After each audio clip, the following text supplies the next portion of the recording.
Fro, my shit ice cold, Trey Young.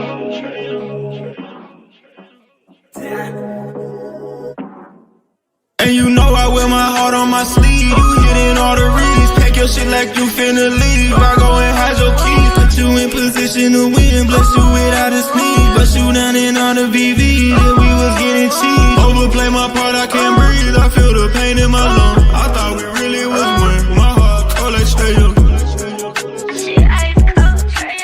Overplay my part, I can't breathe. I feel the pain in my lungs. I thought we really was one. My heart cold like Trey Young. Shit ice cold, Trey Young.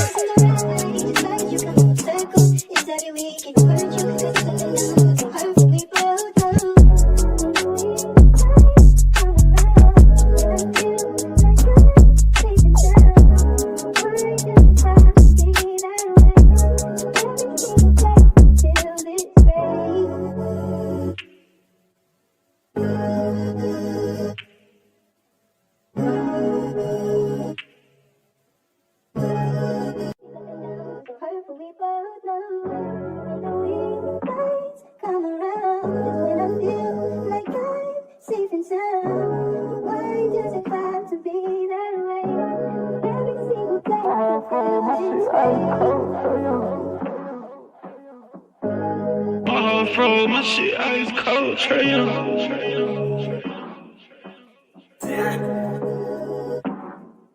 And you know I wear my heart on my sleeve. You hitting all the reads, pack your shit like you finna leave. I go and hide your keys, put you in position to win. Bless you without a sneeze, bust you down in all the VV. Yeah, we was getting cheap. Overplay my part, I can't breathe. I feel the pain in my lungs. I thought we really was one. My heart cold like Trey Young.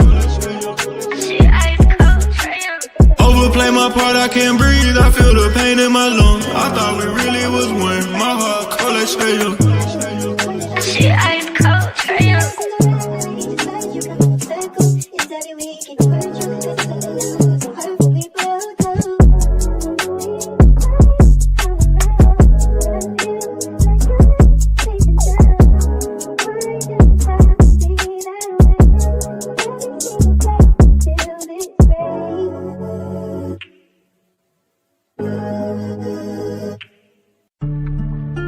Yeah.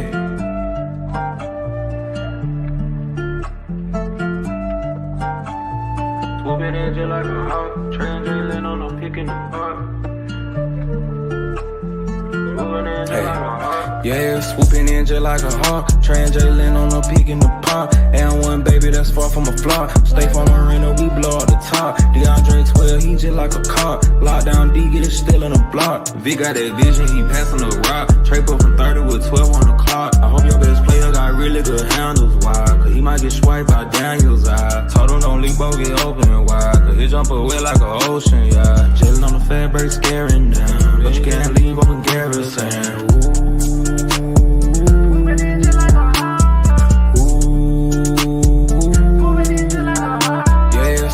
Just like a hawk, translating on a peak in the pop. And one baby that's far from a flop. Stay from Marina, we blow out the top. DeAndre 12, he just like a cop. Lockdown D, get it still in the block. Swooping in just like a hawk, translating on a peak in the pop. Swooping in just like a hawk, translating on a peak in the pop.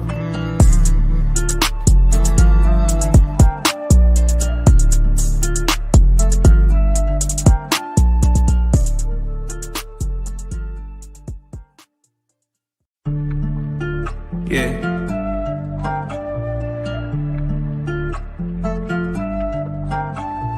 Swooping in just like a hawk, translating on a pick in the park.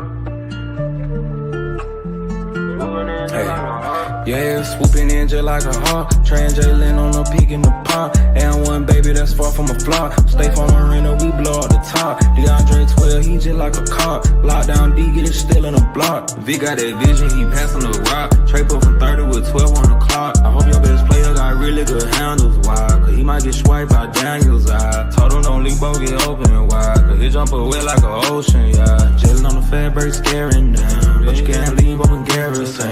Ooh.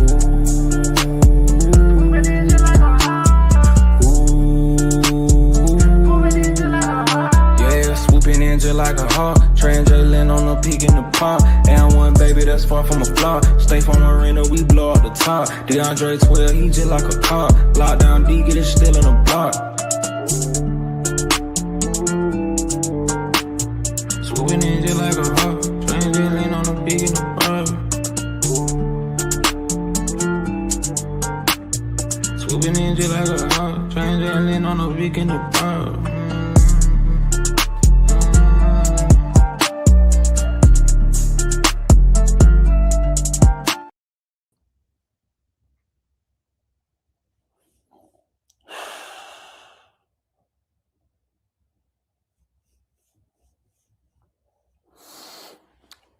What's good, everybody, man? Salute everybody who tapping in with the family this evening. We appreciate the support as always. We welcome you to We Talk Hawks TV Postgame Live Show, man. And if you are new here, okay, if you are new here to this channel, you know. Well, no, you don't know. If you are new to this channel, 9 times out of 10, when you see this background, we lost. Okay? You see that we lost. And you know what I'm doing. Okay? You know what I'm doing. And you know what? At first, I wasn't even going to come in here. I was going to sit up in the studio. Okay? No, it ain't no studio. It's just my extra spare bedroom. But studio sound a little flashy. You know what I'm saying? It's not like I made it. So, I sit in the studio. And I was going to do the post-game live show until we started the fourth quarter. And when we started the fourth, and I look, and I'm like, where Jalen and Noah at? Where they at? Bruh, I'm trying to tell y'all, man. Listen. Listen. I hate being right all the time when it comes to the Atlanta Hawks. I really do, right? Okay, I'm not right all the time, but I'm right 99.9% of the time, okay? And what did I say at the beginning?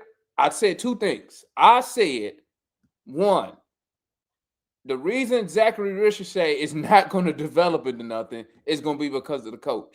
2, and I'm being proven right every day. Every day I'm being proven right. Okay, and y'all ain't even giving me no credit. That's kind of messed up. And then I also said at the beginning of the season, I sat up here and I said, if this team underachieve, is due to your coach, man. It's due to the coach. The team is underachieving. You're under 500. Okay. You're under 500. But we always be under 500 with Quinn Snyder. We always give up 120 some points. I ain't flipping on nothing. Everybody know I don't even like Coach Quinn. Come on now. That ain't I've been on business forever on that. I've been on business since day 1, bro, on Coach Quinn. And I'm just glad that everybody is starting to understand. Okay. Here's another thing. So I'm done with Coach Quinn because whatever. I don't know why he put that lineup in there. We, at this point, you cannot be on the floor without Jalen Johnson or Nah on the court. One of them got to be on the court.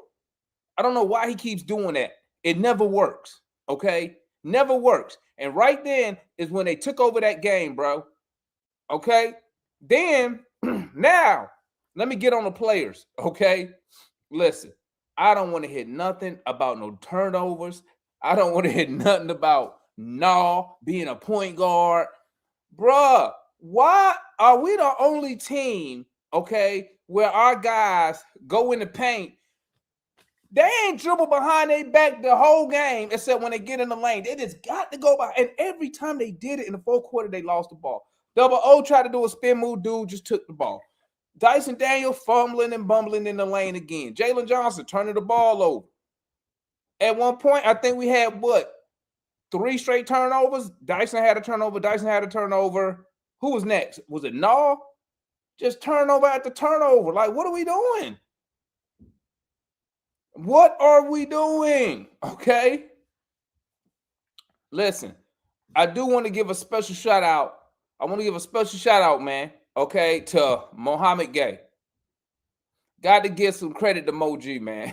Moji ain't been on the court in about 5 years, okay? He come out there today, does his best job on Ingram, because listen, won't nobody stopping this dude tonight. Okay, let's keep it a buck. Did his best job on Ingram, hustled for key rebounds tonight. But I don't know what it was tonight, y'all. We would get every time we got the lead to either 1 or 2, we allowed them to go on a run. And then it got to a point to where they would miss shots or we would get turnovers and we just couldn't score the basketball. You know why? Because we was turning it over. I think somebody tell me if I'm lying. Somebody correct me if I'm wrong. You had 8 turnovers in the fourth quarter. How you gonna win like that? Protect the ball, man. Protect the ball. Okay? You can't win like that, man. I don't care. You could pick any, bruh. But then we had 8 turnovers in the fourth, but you had 3 in a row. And if I'm not mistaken, they scored on every turnover. The first 3 they scored. So we went from being down 1. Somebody correct me if I'm wrong. So we went from being down 1 to in the third. Bam, boom, bow. Next thing I know, we down double. Bro, I came downstairs to get some more to drink. I come down here to get some more to drink. What I should have did when I came back upstairs, we getting up. Bro, like I should have just came when I came down. I should just stayed downstairs in the garage, bro. Like, and here's another thing. I don't want to hear no back. We on the back to back. I don't want to hear none of that crap. You know why I don't want to hear that? Because when you're under 500 team, we don't got no days off. We don't have excuses. If we was 21-10, we can do that. But when you're under 500 and you're sitting 10th, 9th in a conference, we can't afford. We need to win every game at this point. So I don't want to hit no back to back. And listen, bro. Okay, let me say something. Where was Okongwu tonight? Did Okongwu even have 10 points? Did he even have 10? Where was he at tonight? You wasn't even going against nobody. Pearl wasn't playing. Like, come on, man. Oh, my bad. What's the boy name, bro, who was cooking Okongwu? Mamadou, is that his name? Mamadou Kevalashki? Bro, I didn't even know who the dude was. This dude over there doing sidestep threes, dribbling the ball. I'm like, bro, we should have traded for this dude, give them double O and get this guy. This guy, I'm like, God, who this dude? Double O. What was double O at on this cat? Double had 3. What did he have? How many points he had tonight? I know he had 4 points. Mamadou Kevalashki. Okongwu had 4 points tonight. 4. Bro, you know what, man? You know what the Hawks' biggest issue is, man? You know what the biggest issue is, man? The biggest issue is we just can't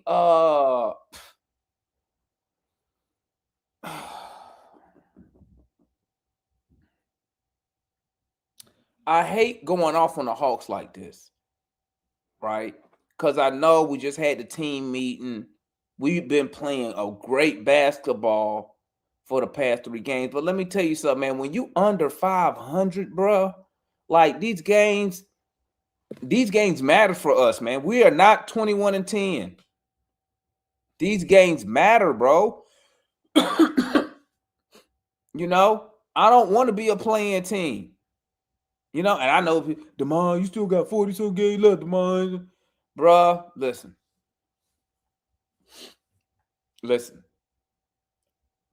I don't care what Quinn need to do, okay? You need to go downtown Atlanta, somewhere in Atlanta, somewhere in the metro area. Find you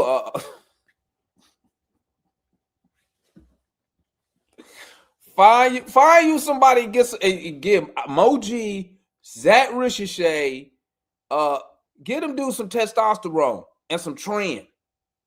Okay? Cause man, let me tell you something. At first, I didn't really pay it really no attention at first, right? Until the halftime show. And then Jay was like, yo, man, you know, Scotty Barnes, he just bullying, woo, woo, woo, woo. So I said, let me see what Jay talking about. So I watched, and I'm like, bruh, I was like, damn, Jay right. Bruh, Scotty Barnes got the ball, bruh. And just like, ooh, And it's not the fact that, and I saw somebody in the chat, they was like, yo, they the same height, but what he was saying was they bigger. He was saying they stronger, they swoller than Moji, than Jalen, than Conwell, than Zach. Yeah, bro, they got to get some trend, get some HGH, and so they got to come back bigger the off season. Obviously, it's too late to do anything now about that, but they got to do something, bro. They got to put some strength on, bro, because I just see the team just be going down. They just be initiating the contact on us, man. You feel me? They just be initiating that contact. We had no answer. And listen, man, I said it on the stream, but let me say it again on the show, man. Anything I said negative about Brandon Ingram that don't count the playoffs, okay? Anything I said negative about Brandon Ingram in the regular season, my bad, bro. Because every time we play him, it's the dude, bro, and he looked like he do that. He do it with ease, bro. He, literally, he looked like he could score 100 points on us. Literally, I bet if he had 50 shots, he'd come real close. And that's with us defending him.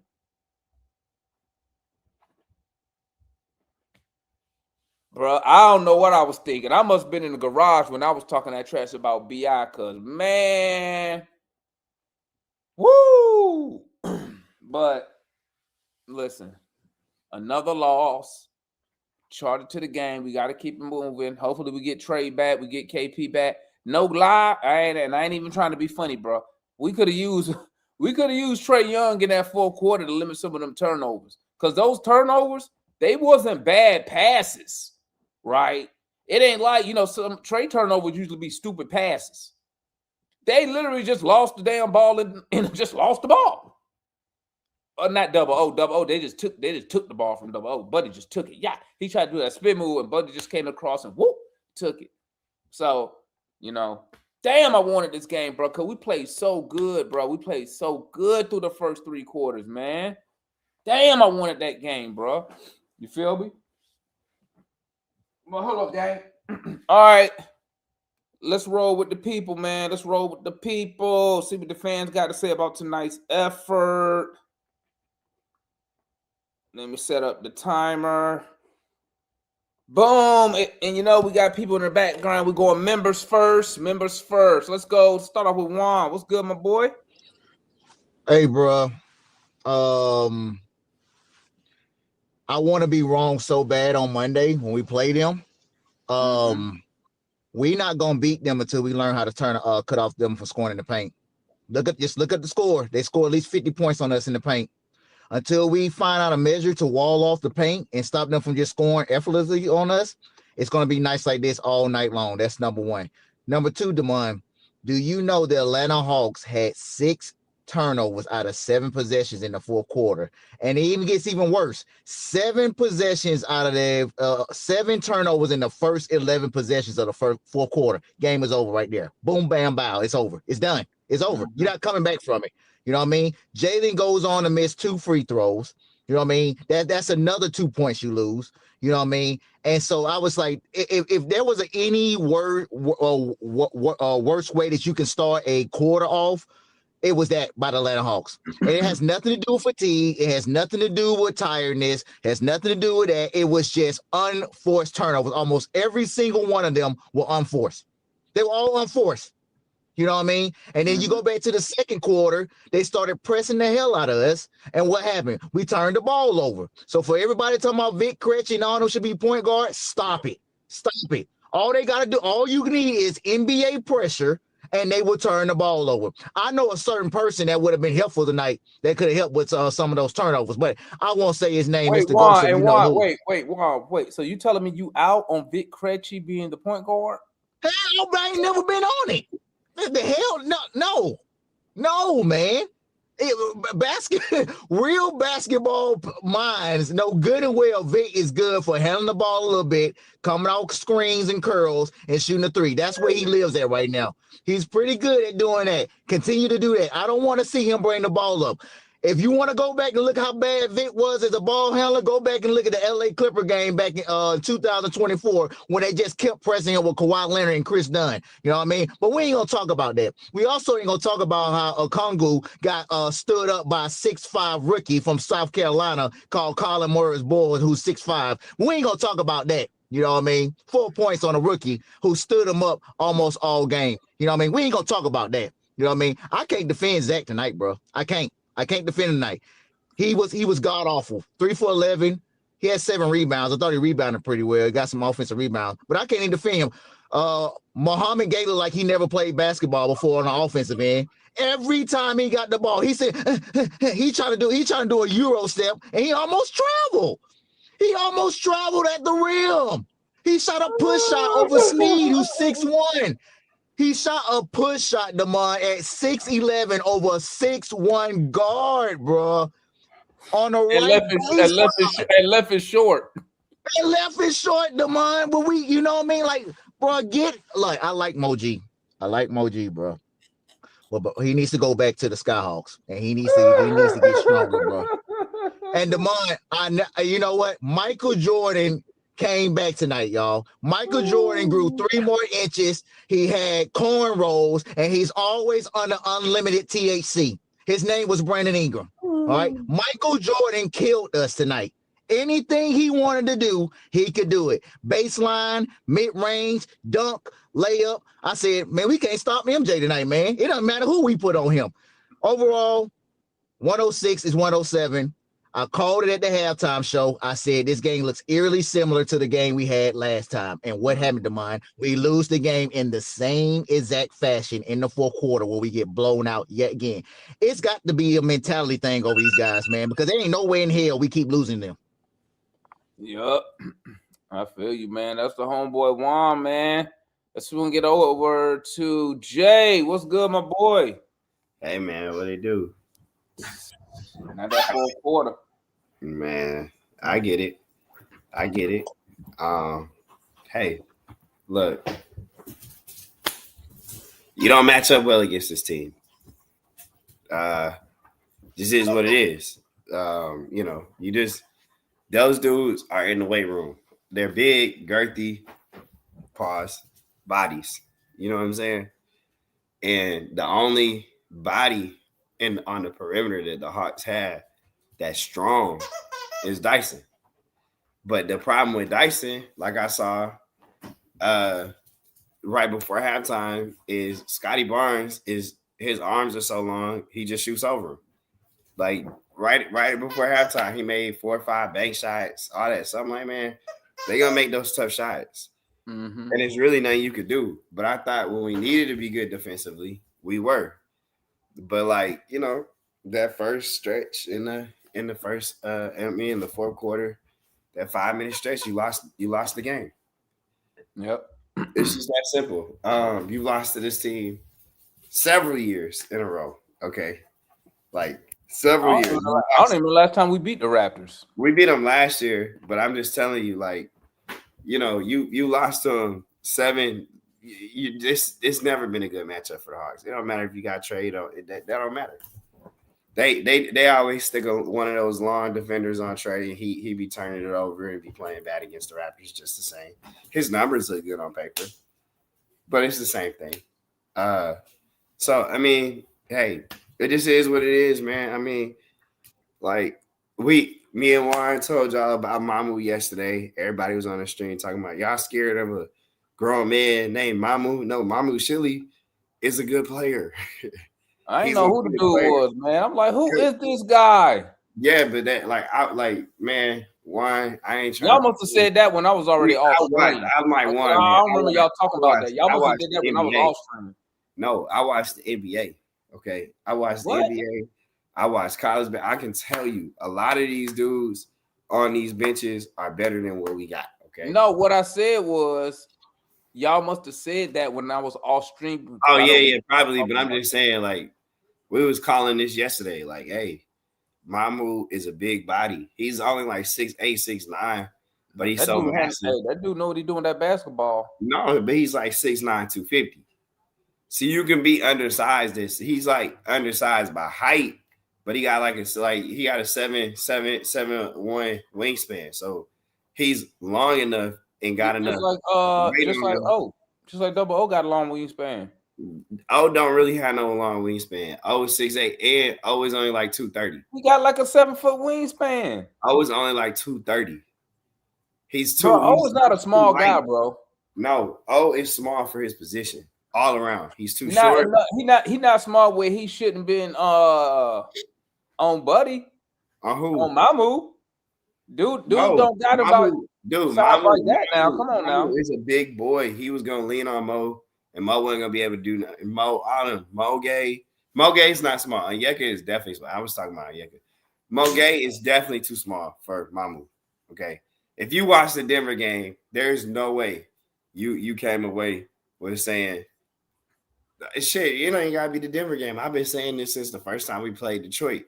I seen too many guys put their shoulder into Mo and bump him from the free throw line to underneath the basket. What do they say about attacking the shot blocker? What's fundamental basketball? Man, Moji. Wait. What's fundamental basketball? Moji ain't played basketball. Moji ain't played basketball in so long. I'm surprised he even put him on the court. I mean, but you needed him tonight. But I'm just saying, fundamental basketball 1-on-1, you got a shot blocker, you attack his chest. With Mo G, you attack his chest, he gonna go flying. Zach, gotta get stronger. You gotta get stronger, my boy. This was a horrible performance for you to be yelling at the coaching staff yesterday. Okay, it won't even about that, man. It won't even about that. I'm just telling you what it is, bro. You can't have that fit coming out when you subbed out the game. He tried to clean it up today, whatever. Y'all want to? No. That's what they said. I'm saying if he came out the game, it wasn't supposed to. Bullshit. Yeah. Bullshit. Y'all want to believe that? I got an ocean in Alaska. I can sell you. Okay. You can't even prove that that's not true. I'm saying. How you gonna sell something you can't even prove if you right?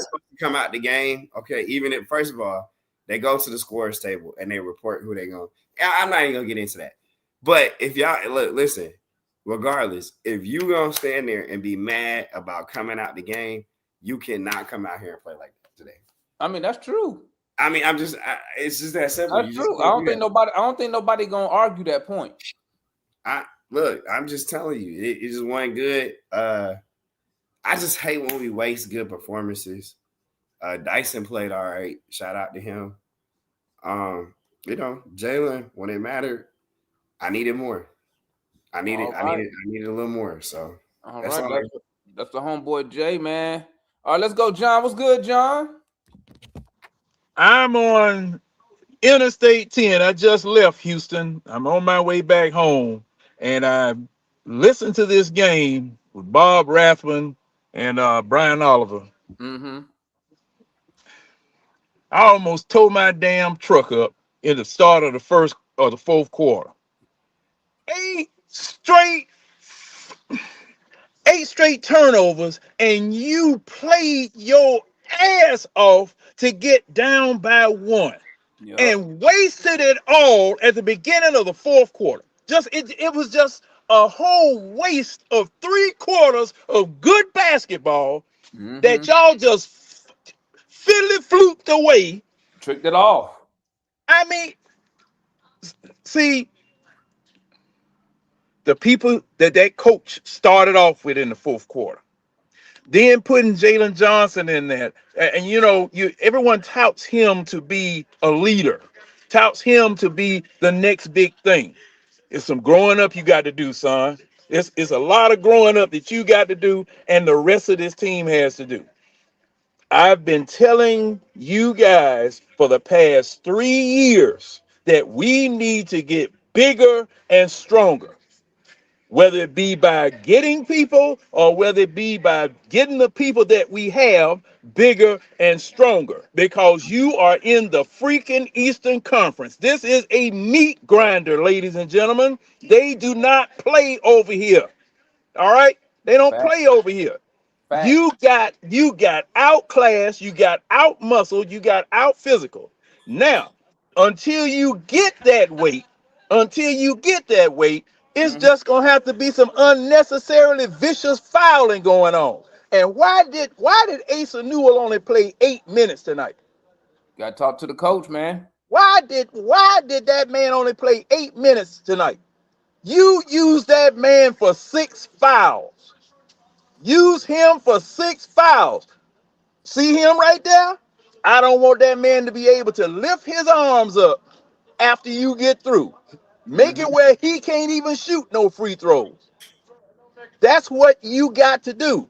Now, Jay, he said something good. I agree with him. When you attack a shot blocker, go straight for the chest. All right. Hawks, why weren't you doing that?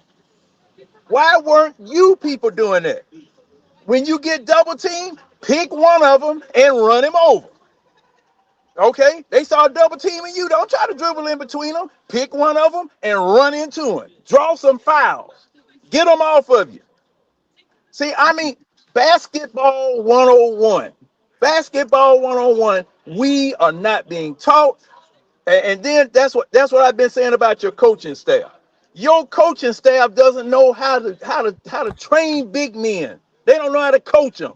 That's your They coaching just staff there. too, Huh? That's your coaching staff too.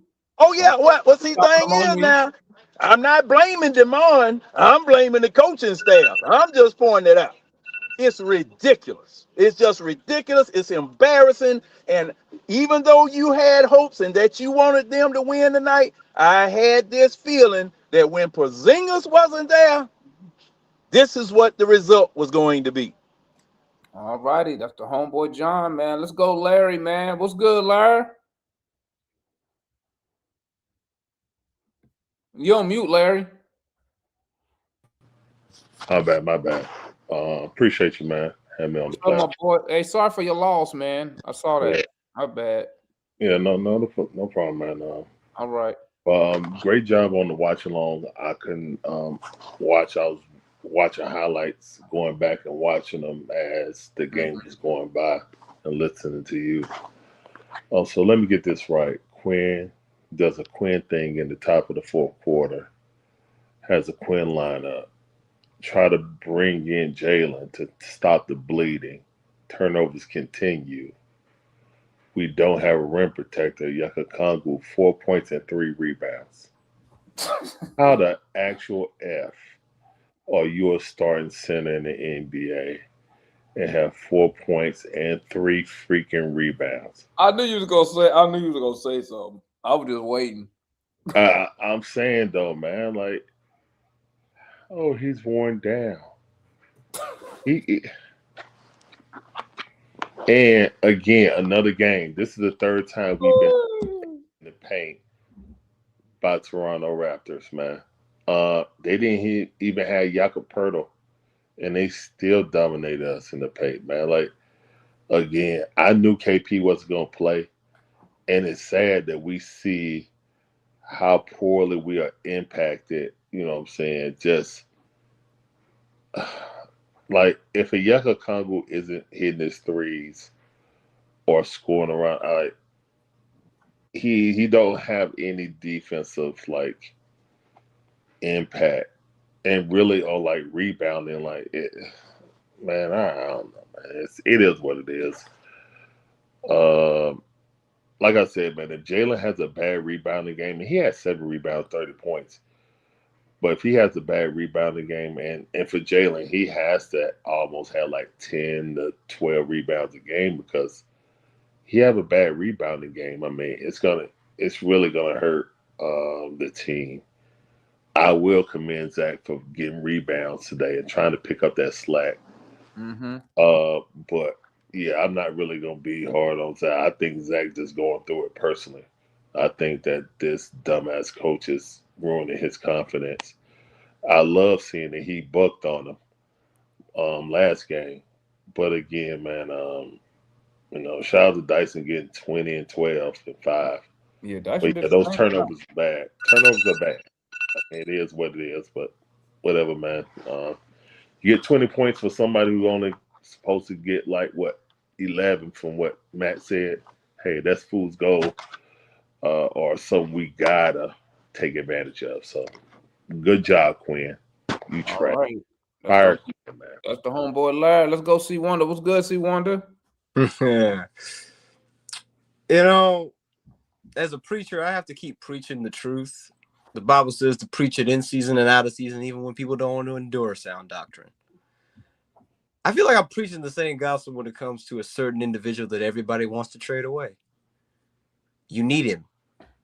Tonight, I don't care what Jay says, which, by the way, Jay must not watch the game because last year, Trey had 34 and 10 on the Raptors, and we blew him out by 20 points. Okay. So I don't think Jay really knows the game because I watched that game, and that would have helped us a lot. And I think Trey only turned the ball over 2 or 3 times in that game too. So I don't know. I understand Jay's suffering from TDS a lot of the time, but it's all good. What's TDS? Oh, trade derangement syndrome. Train derangement syndrome. Yeah. As Dirty Bird, Foot, Dameron, Linda, all the other jokers out there. But I kept telling you guys, man, it's like this team ain't better without Trey. And I will say this because I'll eat crow. I said that Veet should be the backup point guard. Nah. Nah. He can't handle the pressure.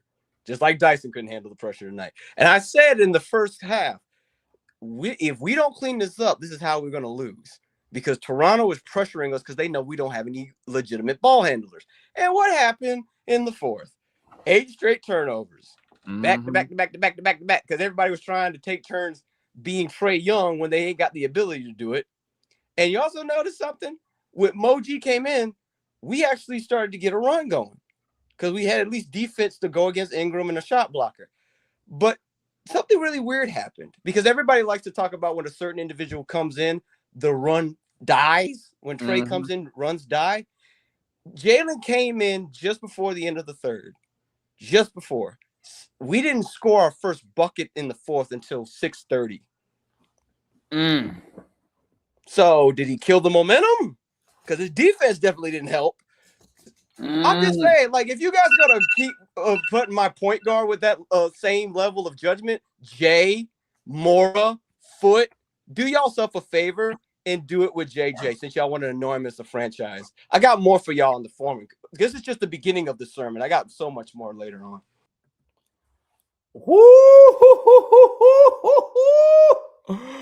Oh boy, see Wonder letting y'all have it, man. He letting y'all have it. What's good, my boy? What's good, DeMar? Another L as always. Man, it's all with Quinn, bro. It gotta happen. We will never. It will be the same cycle. At the beginning of the season, we'll go on a little mini 5-game winning streak to get the fans all riled up, believing in the squad. Then we go back to losing. Then we go on a 7-game losing streak. Then after that, we might win 2 or 3 here, lose 3, win 2 here, lose 3, lose 4, then maybe win 2. Same cycle. But you got to fire Quinn first. Because, like, every team we play, what they say, or the Raptors, the Heat, what they say about them, physicality. They're a physical team. So what the fuck do we have to do to get that label on the Hawks? Is it the coach? Does it start at the coach, the GM? Like, how do we get that label? I think it starts with the coach. So get on the phone, get Thibodeau down here today. I know people hate him for how you do with starters, but man, we need that physicality label. We need somebody to preach the defense, bro. We tried the offensive way. We tried it for what, 6-7 years now. It's not gonna work. We got to start with defense, man. We got to get somebody in here. So you trying to get Tibbs here? Yes, or somebody with a defensive background. Because we're not going anywhere without defense. It's not gonna happen. That's why when you be talking about Nate at least did that. He preached defense. He preached that. And we don't have we like we had Bud that didn't do it, and now we have Quinn that don't do it. It's like, bro, like we see the proof in the other teams. Just get defensive players that play defense, or get a coach that preaches that. Again, that's why I go back to the Rockets. The Rockets were bottom of the basement, bottom of the barrel when James Harden left. 2 years later, they are a formidable team. They play defense as soon as Ime hopped off the plane. It's like it's about the coach, the attitude, the team. I'm gonna say two more things and then we get out of here. The team reflects off of the head coach. Nobody is scared of Quinn. Are you scared of Quinn? Is anybody scared of Quinn? I'll slap Quinn's glasses off his face. Nobody is scared of this guy. No one's gonna listen to him. I'm just being completely honest, bro. I don't need to see no more of it. You see, Wonder, we get it. You know, Trey can do a little offense, but bro, we need a whole new look, man. We just need a whole new look from everybody, man. It's the same shit. But you can go ahead though. But again, it's the coach. We gotta get rid of him, man. All right, that's the homeboy Doug, man. Let's go, Matt. What's good, Matt? Okay, let me start at the top. Okay, I thought Zach didn't play well offensively. I thought he rebounded well. I thought he played good defense, but offensively he wasn't good. You know, so for people that say I can never say Zach has a bad game. Zach didn't play well. Okay. Offensively, overall, I thought we played well. Defensively, I told you, Demond, we don't match up well against Toronto because their best players and our best what they're good at, I should say, what they're good at and what we're bad at defensively, it just is too much overlap. So it's like we can't guard Brandon Ingram, we can't guard Scotty Barnes, we can't guard RJ Barrett. RJ Barrett had a good game last time we played them. Last two times we played him, RJ Barrett had a good game. Yeah, Quickly had a good game tonight. So it's like defensively, it's a really bad. Was right there. If you take away the turnovers at the beginning of the fourth quarter, it's a different game. We can beat these dudes. It ain't nothing. But before we went on that run, we was down by 12, wasn't we? Before we went on that run, they was fully healthy. We was short. They was missing. That's it. But we was missing. I mean, look. I think Trey Young would have helped as far as the ball handling. What about KP? They had like 100 points in the paint. We only got 4 points from your boy tonight. They had like 100 points in the paint when KP last played them. So I mean, tonight we got 4 points from your boy. What's the deal? Yeah, I mean, y'all can play bad, but y'all don't. Yeah, but you didn't say that. I was waiting for you to. You just haven't gotten there yet. I haven't got there. Oyeka played it bad. This was one of the worst games of the season for Oyeka. But when he have 31 and 15, y'all still find fault in his game. So, I mean, he can't win for trying, okay? So, Oyeka was bad. Offensively, he was bad. Defensively, he was bad. He was bad all around, right? But one of his worst games of the year. But, he's been playing well the majority of the season, so everybody can have a bad game here or there. Dyson, I thought, played well. At the rim, his layups were really good, so kudos to him. He shot a 3. What we all knew it wasn't going in, but at least he shot one. He shot 2, I think. 2, so kudos for at least shooting them. Jalen, and I'm gonna say this to Mon about Jalen Johnson. Okay. Oh, now here we go. This is not criticism of Jalen. I've been on record for saying this for over a month now. All right, y'all listen. Hey, y'all listen. Matt finna say something crazy. Look, no. Jalen Johnson is going to be an all-star. Jalen Johnson is putting up all NBA numbers. I want to start saying that. However, in my opinion, Jalen Johnson, particularly in the half court, when we need buckets, when the game is seesawing, where, they're going on a run, we need a guy to get a bucket to stymie the run, right? To stop the bleeding. Jalen isn't there yet offensively in the half court. If it's not in transition, it's a tough time. Him trying to barrel down through 3 dudes to get to the rim against this Toronto team where all their best players are wing players and they're going to pack the paint, it's not going to work. And so we had to defer to Null. So that's 1. 2, Jalen, I'm not going to say somebody told me like his statistics don't matter, right? I won't say that. I won't say they don't matter, but I will also say his statistics, I'm not going to say they don't impact the game, particularly his points. I'm not going to say they don't impact the game, but the way, like, I don't want to compare it, but like when Trey scores, Trey gets people in foul trouble. You know what I'm saying? Like he brings gravity. If you notice with Jalen, he can have 36 points, but he don't really. I mean, if it's at the rim, that's one thing where they come over to contest the shot. But I'm just talking about on the catch. He don't really have the same gravity that Trey Young has. And it's not a comparison. Like it could be anybody else in the league, Jalen Brunson and,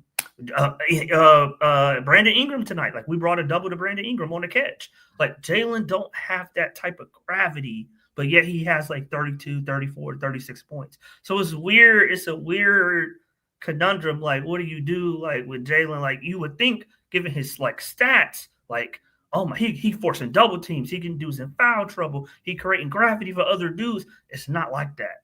So, I love Jalen.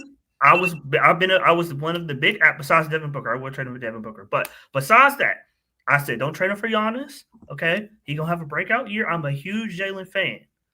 But Jalen in the half court as the number 1 scorer, as we saw tonight and multiple times this season in the half court particularly, he ain't it at this moment.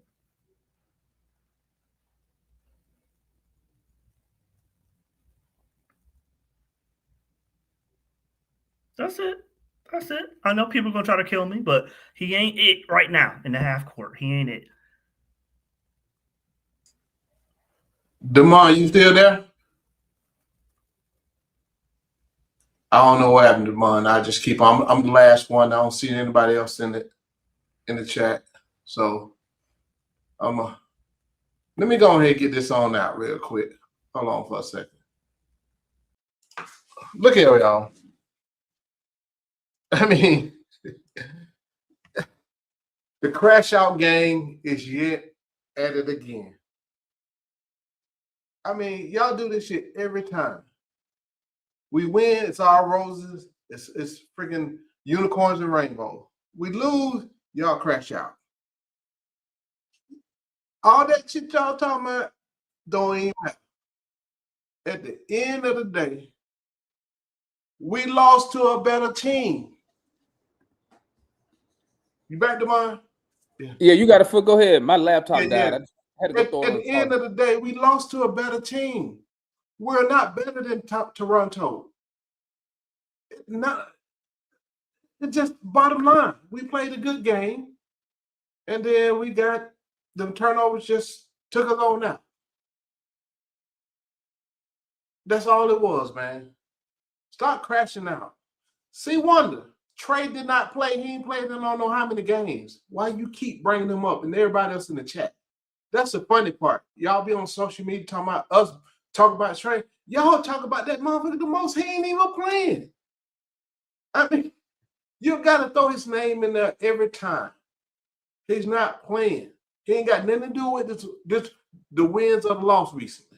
He ain't there. Let it go. We don't have the players. Toronto is a bigger team across the board. I'm talking about the win. We got to get bigger, not just y'all keep talking about. We got to get bigger across the board, fellas. AD looking real good right about now, to be honest with you, right? Stop hyping this squad up now. Y'all blaming Quinn. Quinn didn't come in and turn up and have them damn 7, 8 straight turnovers tonight. It's a look from last night to what was said to look to tonight. I told y'all we match up well with New York. We don't match up well with Toronto. That's all it is. Stop looking to something that's not there, man. I'm going to say it again. I know y'all getting tired of me. We're in year 2 of a 3-year rebuild. That's why I'm chilling. We still need pieces. We still need to get bigger. It ain't got nothing to do with no damn ball handling tonight. They was unforced turnover, like one said. They ain't got shit to do with ball handling. That's just been sloppy and not valuing the ball. That's what that is. Because you've seen all of them handle the ball and not turn the ball over with pressure. So this, it ain't like, oh, they get pressure, they turn it over. Ain't want no damn pressure. It's unforced. So y'all stop making up all this what it ain't, man. Cause y'all getting real funny now, man. I was like, man, like, bro, we lost to a better team. Hey, now first of all, hold up. I'm not finished talking. So full of Foot, I I'm want to not go finished after talking. you. We lost. I want to go after you, Foot. We lost to a better team, right? Who matches up with us better. And that's all it was. Man, We're not Foot, better you and than Jay are the so run. full of it, man. Bro, Steve Wonder. I'm going after Foot. I'm going after Foot. Jay, don't come for me today, bro, because you're going to I'm going after Foot. You don't want to. All right, man, I'm finna take y'all ass back in the background. Y'all let me talk. No, you said you stay right there. Foot, you stay right there. We lost to a better team that has a better roster, better guys than we have in totality, right? That's all it was. You line all guys up with their guys. When did they become better than us exactly? I'm trying Hold to up. Hey. Foot, can you hear me? Let him finish. It's okay.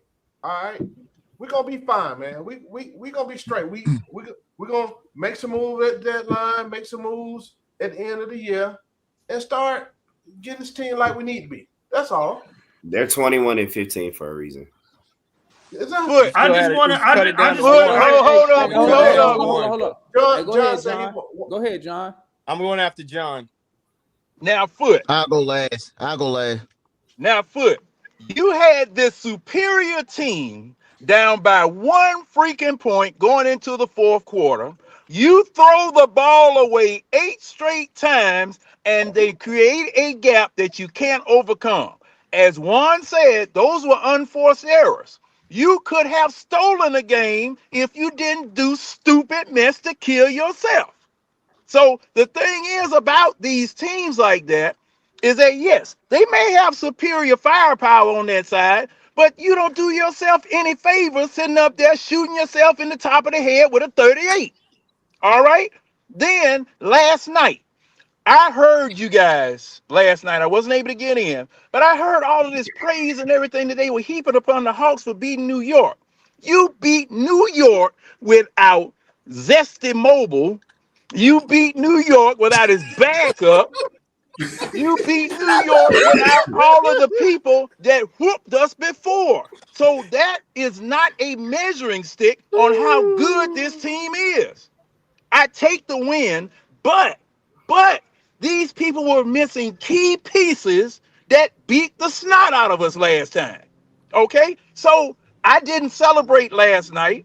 I'm mad about tonight because you had a legitimate shot tonight that with all of the things that we were down by the fact that they were a bigger team, by the fact that we weren't getting any calls, by the fact that we were getting beat up, we had whittled their lead down to 1 point. And then you come out in the 4th quarter and just kill yourself.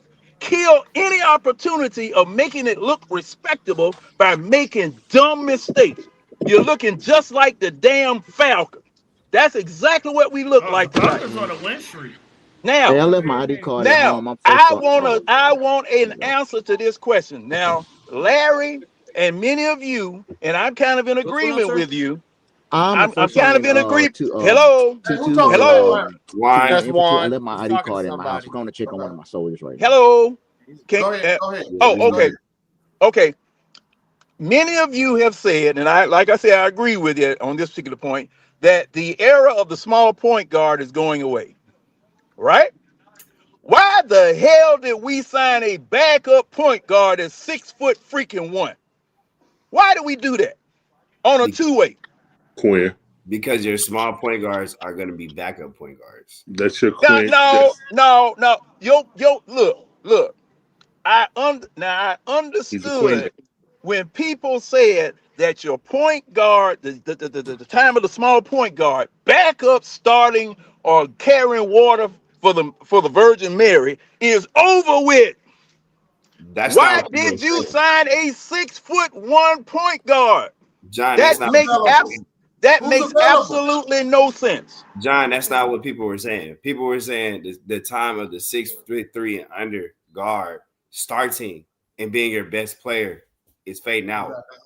Nobody said, no one, not Katie. Yes, they did, Jay. No, they didn't. They did not say that. Yes, they did, Jay. You the small 6'3" guard. If you can't, yes, they did, Jay. No, that's literally what people have been saying. No, Jay. We must have been hearing two different folk because I heard it right here. You heard it different than everybody on the panel heard it. No, I didn't. And how you speaking for the whole panel? Anybody else hear what John was saying? John, ain't nobody arguing no 6'1" backup guy. We talking about starting guy. I said that if Trey Young, if we move on for Trey Young, I don't ever want anybody under 6'4" or 6'5" on this team. Period. And Larry said that. Larry said that. Yeah, Larry said that. I'm dead serious, bro. I'm dead serious. If this don't work out with Trey Young, I don't want anybody on my team shorter than me. Period. Because I mean, look, man, in the history of basketball, only Isaiah Thomas has won being your main scorer and facilitator. Those are the God honest truth. That's a fact. And you have to build a perfect team around him. Steph Curry is not like Trey, because Steph Curry had a dad who taught him how to move without the basketball, because that's how he earned his money. It says, son, if you don't matter, if you're tall, if you can shoot that ball and you can move without the ball and make clutch shots, you will be. Now, nobody knew he was going to be the greatest shooter of all time. But here's the thing. You can't duplicate that.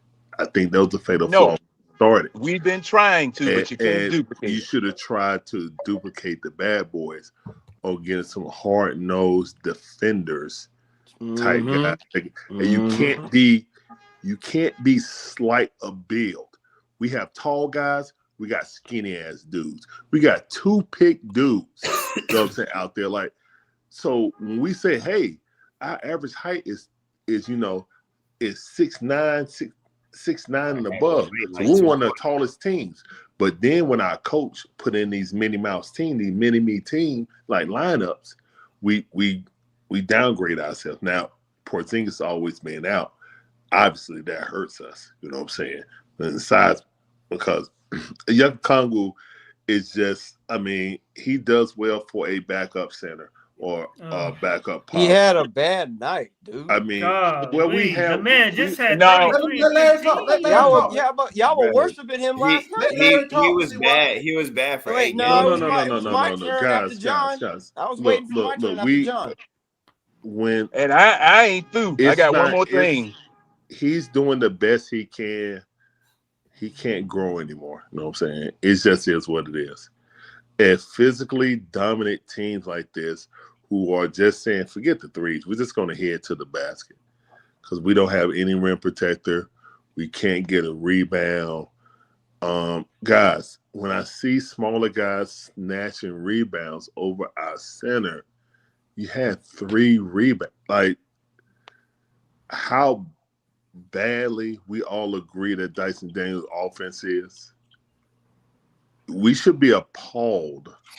You know what I'm saying? We should be appalled of a person that can't rebound and he's our starting center when guys fly in and grab rebounds over him.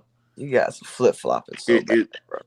I never flip-flop about what? I've never been. You guys were happy about it yesterday about how great he was and how great he was playing physically. And now because he's had a great hey, let me finish and then you guys can go on. Big Cat. let me Well, I finish. mean, what? He didn't Let me go let me against big. finish. So he's Just going worry about that against shooting guard Precious who can't Achua shoot into the that open. you're Hey, excited hold about. on, gentlemen. If he Gentlemen, does let me not finish, hit and his then you all can threes, conduct this. Let if me he finish does not first. hit his threes and he can't rebound, what is he doing? He's doing a great job of doing Honestly, better pick. he I'll can't talk to it set a later. pick Let to John. save his life. We'll talk about that later. I'll talk. Okay, Let John. now let me finish I'm it, done. and I'm done I'll because shut if you up. can't Cause see see, it, I can't I'm make you on the see it. road. That's it. If you Let me can't finish. see it, I'm I on the can't road. make They you don't see want it. to. They don't I want to know see out Dicey there. can't shoot. He ain't even he ain't a shooting guard. Did I He has to play. go? Hey, Let y'all John let go, and John I'll finish so end Go we it can ahead, go later. so John. we can get on the road. Let John Go finish. ahead. Go ahead, Go ahead, John. John. Go Now, ahead. and I know I spurred controversy and discussion, but this is the thing. Now, it might have AJ. It might have been Mora. It might have Okay, been Muris.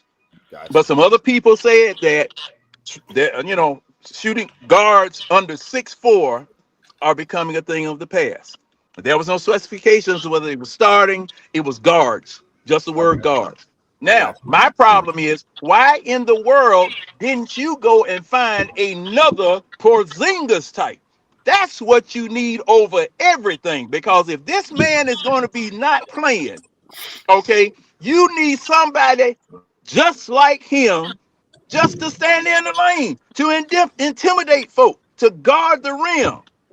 That's what you need Hey more John, than hold on. you. anything John, else John, I'll can be I on right. ask this I'll you be a right team. back. question? I gotta go check on the soldier. I'll be right. Who's available?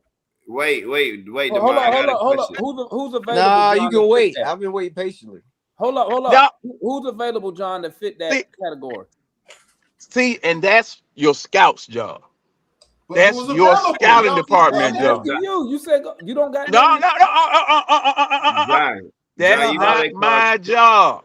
The John. You know, scouting department. Hold on, Jay. Hold Brooke So you on. don't know. Lopez was So you don't available. know.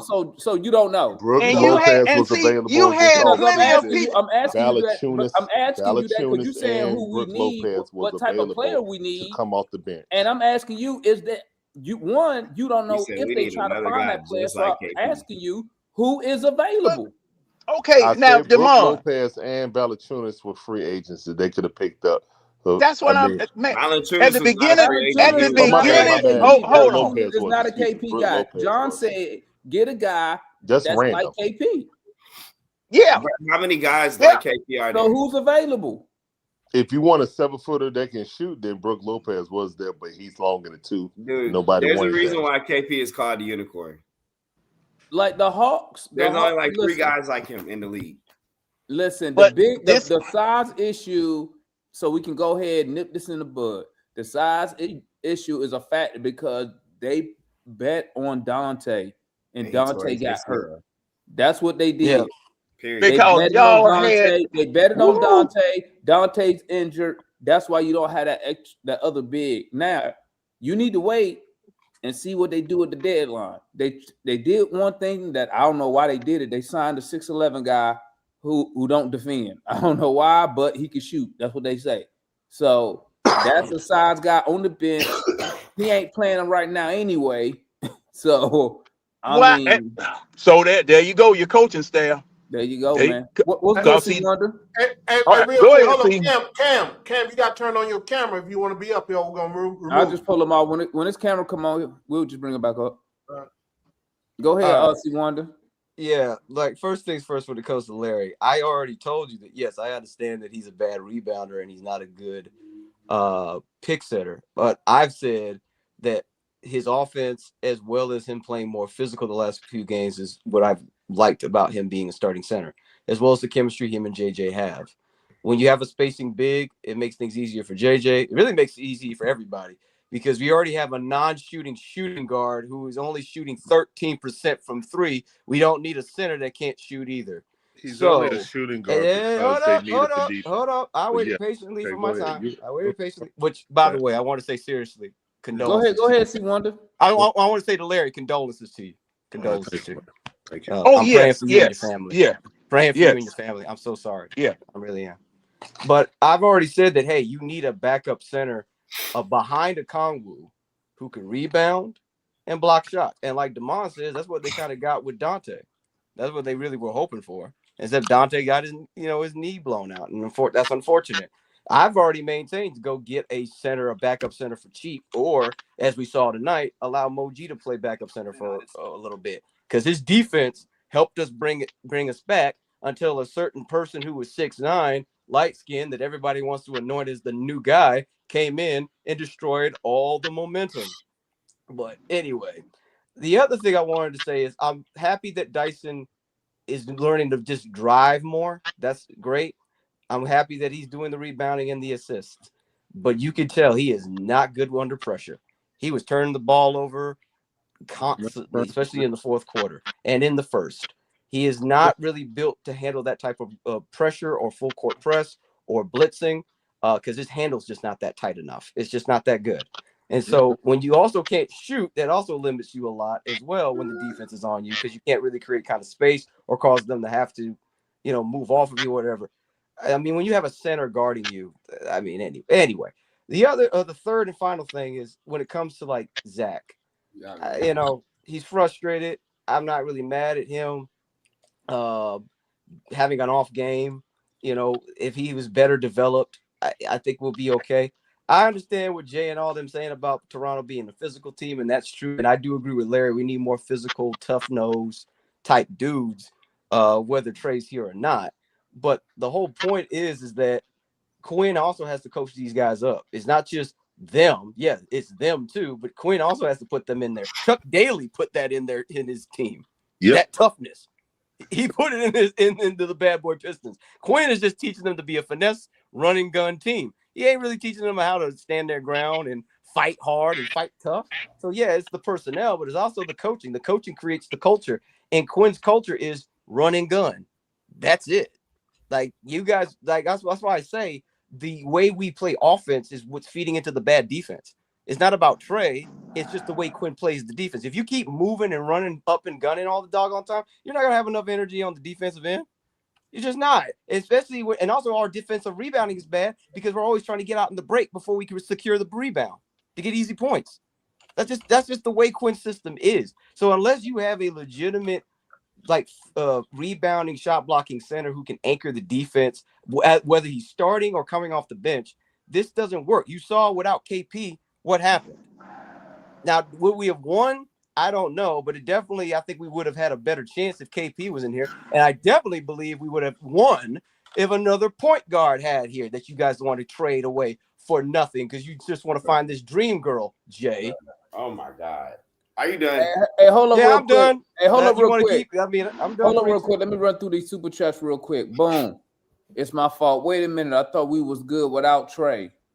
Salute my boy Mega Mike. With the super chat. Salute Mega Mike. Zach is squandering opportunities. You can't complain in your last game. Didn't get 30 minutes tonight and scored just 8 points. Hey, man, you can't. I agree with that. Hey, by the way, Foot. Hate to break it to trade. Hate to break it to the Trey fan base, but Zach has never had a standout game without him. If we trade Trey, package Zach 2, team first, right? Salute the homeboy Mega Mike. That's not true, but okay. Hang on. The majority of his 30-point games last year was with Trey being there with him. Well, he had 2 good games this year without Trey, so 3 good games. Real quick. Dyson Daniel had 1 turnover. So I was about to say that. I was right about to say that. I saw several turnovers with him. Dyson Daniels foot. I'm about to get him because man, this dude got on here and did his monologue. Was talking about he was talking the gospel. And he gets on here and says Dyson Daniels kept turning it over. He had one turnover tonight. He couldn't handle the pressure. He brought it out. And the turnovers didn't even happen with ball pressure. They happened, or when we were bringing the ball in the first half. It happened when guys went to make their move towards the basket. That's when you had. He had 1 turnover. And then he tried to be like, "Oh, Trey Young had 30 points or whatever it was, and we won by 20." Dude, we have 1 win versus Toronto in our last game. And he's in the lineup doing it. So he was in the lineup in 6 other losses. Like, your point being, no. Hang on. You guys have been saying the whole doggone time. This is what you guys have been preaching all your nonsense all the time. Is that this team is better without Trey or that Trey don't fit. but in this team we would have lost. That's what you just said in your monologue. Listen. Trey wouldn't have helped. I just showed you a game where he helped us win that one time. We haven't won except that one time, and he was on the lineup. See Wonder. In the past 2 seasons, you are 1-8. And Trey was the one dude that helped us win that one game. That doesn't disprove my point, Jay. That doesn't disprove my point. Was he not on the court for 6 other losses? I didn't deny that, but he helped us win that one game. What are you talking about? Like, are the numbers winning or not? Are we winning with the numbers or not? You said it wouldn't have helped us win if he was on the lineup, and I showed you one game where the one game we won against the Raptors where he helped us. That's the point. I don't understand how you can't get that. Bruh, he was on the court for Jay. You know what, bro? It's like talking to a wall with y'all. Y'all don't get it. I just said, yes, we've lost games with him. But so the one game we won, he helped contribute majorly to win. You gonna be good, C Wonder? You gonna be good? No, Damon, it's frustrating, bro. He's not listening. Jay ain't getting it, man. I'm not understanding, bro. You're 2-8 on the year with him. All the numbers he's giving you. Hold up. You said that Trey wouldn't have helped. And I showed you a game last year, the one game you said we won against the Raptors. Trey did not play tonight, bro. It don't matter about last year. All the other losses. It's amazing how you guys want to say he didn't play when we lose. That. Like, I'm just when we lose, you guys say, "Well, he didn't play. Don't bring him up." But when we win without him, you guys love bringing him up or talking about how great the defense was, how great the offense. Y'all stop glazing over stuff when it's convenient for you. Oh, wait a minute. How can you be C Wonder proved his point. Now, how Jay, you prove his point? Hold on, Jay. You have a point also, but it does not disprove his. Yes, it does. No, it doesn't. Bro, no, it doesn't. Listen. I'm at the let me go after that. Bro, if you are 1-8 versus a team, if you have one win, you have a losing record against that team. Listen, I never denied that. If you got one win and 8 attempts versus a team, I don't care if he was out there for the one game that you won. He was also out there for 5 of the other games that you lost. Okay, what about if we're going to hold that? Hold on. If you're going to hold that standard, then you need to say the same thing about JJ, because JJ was out there for a lot of those games. Hey, Jay. No, he wasn't. Jay, you're absolutely right, Jay. I said a lot of them. Let me get in. You're absolutely right, Jay. But C Wonder still has that point. He did participate in the one game that was won. So then by that I got to teach y'all how to argue. Y'all, they don't understand. John, they don't understand. They don't understand, man. C Wonder. Go ahead, man. All the time. They don't low clearance. Or sometimes. They're horrible arguments. You're arguing against a bad argument. Go ahead, man. Number one, here's the thing. Number one, Trey Young was in the win that we had last year. The 2 losses that we had last year to Toronto were back-to-back, and JJ got hurt in the first game in the first 10 minutes. That's what happened to that. So was Trey on the court? The year before, we split 2 games with Toronto. So we won 1 and we lost 1. So please argue facts. Stop arguing. Thank you. Bro. Going back to 2020, 2023, 2024, you are 1-8, 1-7. And the one win is with Trey. No. We're talking about Trey Young 2-3 years ago. Bro, what are y'all talking about? You're still you guys bring it up. Jay, you're not understanding, 5 or 8 Jay. years ago, foot. Y'all not making no sense. It's like, bro, y'all be saying I'm not even trying to blast Trey or point him out to be the problem, but it's like, bro, the numbers he's giving you in those games did not translate to wins.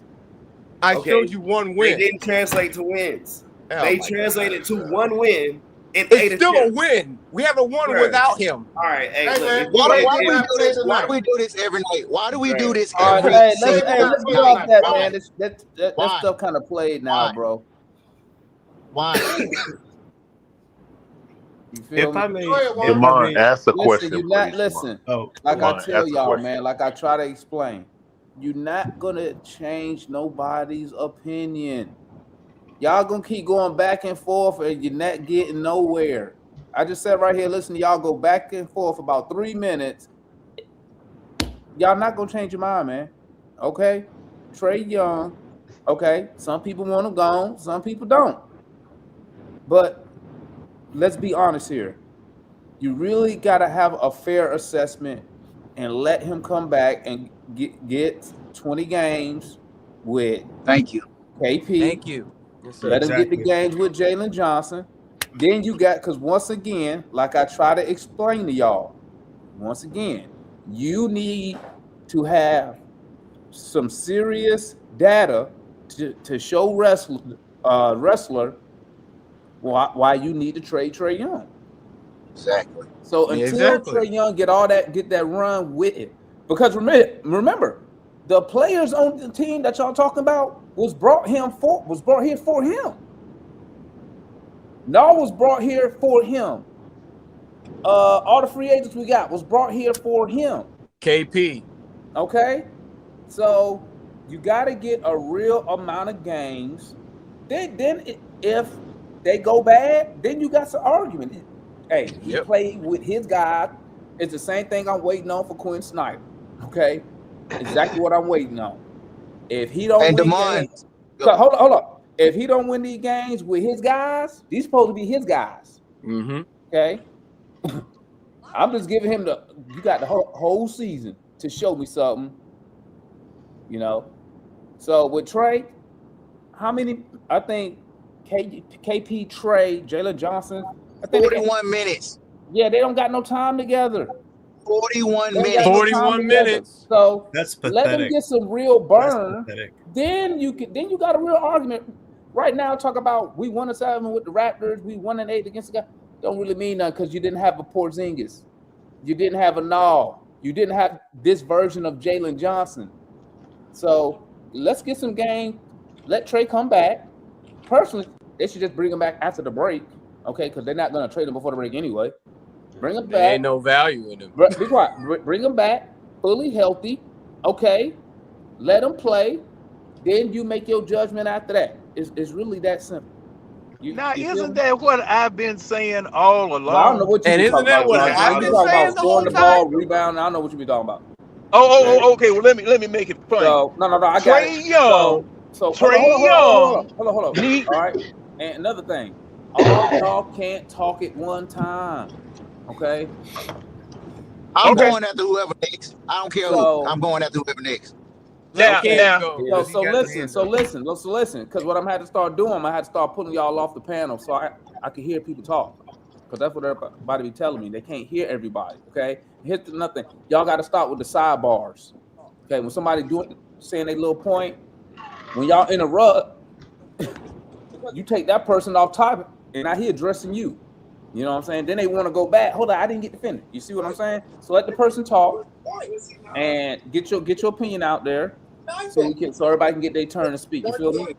All right, I'm in the background watching y'all, and I'm in the garage.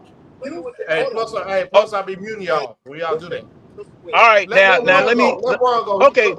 Who? Is it Juan or Cam? Let Juan go. Go ahead, Juan. Go ahead, John and Cam, and I'll go after y'all too. Go ahead. Okay. Let me state this succinctly. So that everyone understands, since Demon's memory is fading. I told you, everybody on this panel, that in order to be able somebody to got some background now. Hold on. Somebody got some feedback. Testing. All right, go ahead. I told you, you have to get a sample size of Trey Young with all of the pieces that he has together. We were doing this until he got hurt. That was the opportunity to see what this team could do without Trey Young. The results were inconclusive. All right? They were not so astronomically against Trey to justify trading Trey or letting him go. We were only whatever the record was. It was nothing. It wasn't like it was 20-0 or 20-10. It was close. So that did not justify trading him. Then we got blown out by San Antonio without him, which really factored into the hey, Trey wouldn't have, it wouldn't have been that bad of a situation, or it might not have been that good of a situation after seeing how bad we got blown out without him. So my thing with this is that we have not had a proper sample size to be able to determine whether we can survive without him or not. Because tonight's fourth quarter told me we needed a floor general. The first part of this doggone game in the fourth quarter, we needed a floor general. We needed somebody to take charge. Now, he might have thrown 10 or 12 doggone errant passes, turned it over 10 or 12 times. But I at least would have wanted to see what could have happened, because that's his specialty. Point guard. You may proceed. The best one in the league. One of the best in the league. It's Cam. It's on Cam. It's Cam. So exactly. Y'all can hear me, right?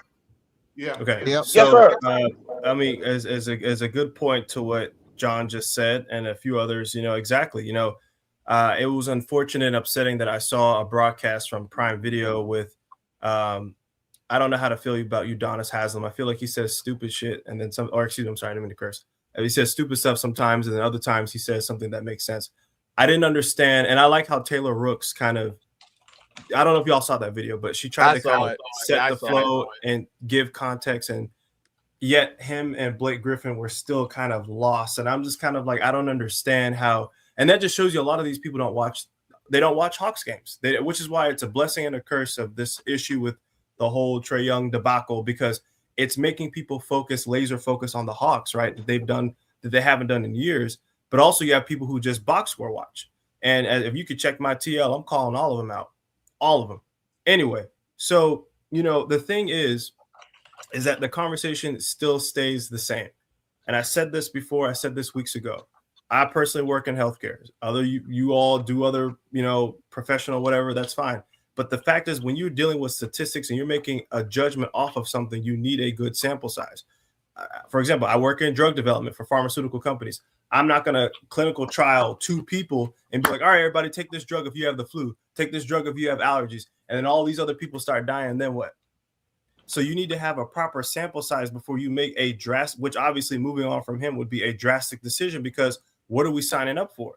When you looked at the data over the weeks that he was out, we were last in half-court offense. It was stalling. I was told against the Knicks game that happened just recently, we won by 12. It's not a big deal. If Luke Kennard, who people have been calling him Cardio Kennard, if he didn't hit those shots that he did, we'd be in some deep trouble against that team that had no bigs. They had no bigs.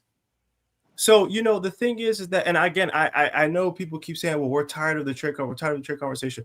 No, it needs to be had, because we have to establish what our identity really is. There's been too much of this.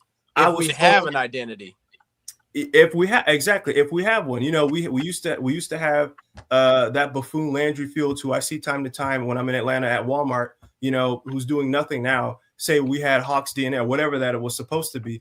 We need that. We don't have there's no clarity with what's happening, which is why I've said that most of our focus and attention from the media and from us as the fans needs to be with the front office that's given us 0 NBA Finals berths and all of our existences in this call.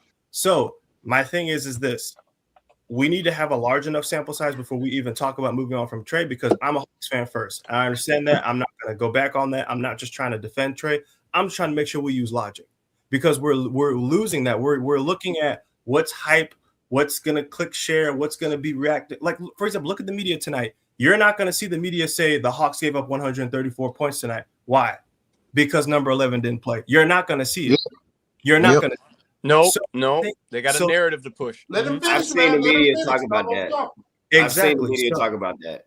Exactly. So, well, I haven't seen any media. I haven't seen anything from the Legion Hoop, most of those accounts are fake media anyway, except maybe, I don't know about Bleacher Report, but you're not going to see that. you're gonna see narratives kind of start to hush down and be quiet when he's not on the floor to try to get in people's heads. And Jeff T talked about that on his whatever the 420 thing is called. He talked about that, about not letting that get in your head because the media is already against him. Now, we already know where we stand. You already know where I stand with the Trey Young thing. It's clear he's still needed. It's clear we shouldn't move on from him. The next point, yet again, I just saw more reports in the media dealing with Luka Doncic. They're talking about him being defensively issues and all these other things. I'm reading a post right now saying, well, he's playing through a lot of pain. He's got pain in his leg and his elbow and his eyeball and his hairline and his teeth and his stomach. All these things hurt. But yet Trey Young, what I don't understand is that Trey had an MCL knee injury, which with that, you're more likely to tear your ACL if you're not careful. He clearly had a quad contusion going into the Knicks game, wherever that injury came from, and that could be serious. Steph Curry had that same injury and missed 5 straight games. So the thing is that Trey has played through his injury, and even when he came back, was giving us 30 and 25 and 35 and all these other things. On good efficiency. So I'm seeing, the narrative and the sad thing is that I see, what I've been calling stupid Hawks fans that are not Hawks fans buy into this narrative that the media has been trying to set up against our team to divide it. They're taking the bait because Luka is just as bad on defense, if not worse. And I'm seeing all these excuses about things going on with him, but Trey hasn't gotten a single one. And yet he's missed 22 games. He missed 22. He's only played a total of 10, maybe 280 minutes this entire season, and yet he's the one being dragged through the mud about who's the face of the franchise and what he should or shouldn't. That's what I'm saying. It's pathetic. And then you see it's like this where we have other holes.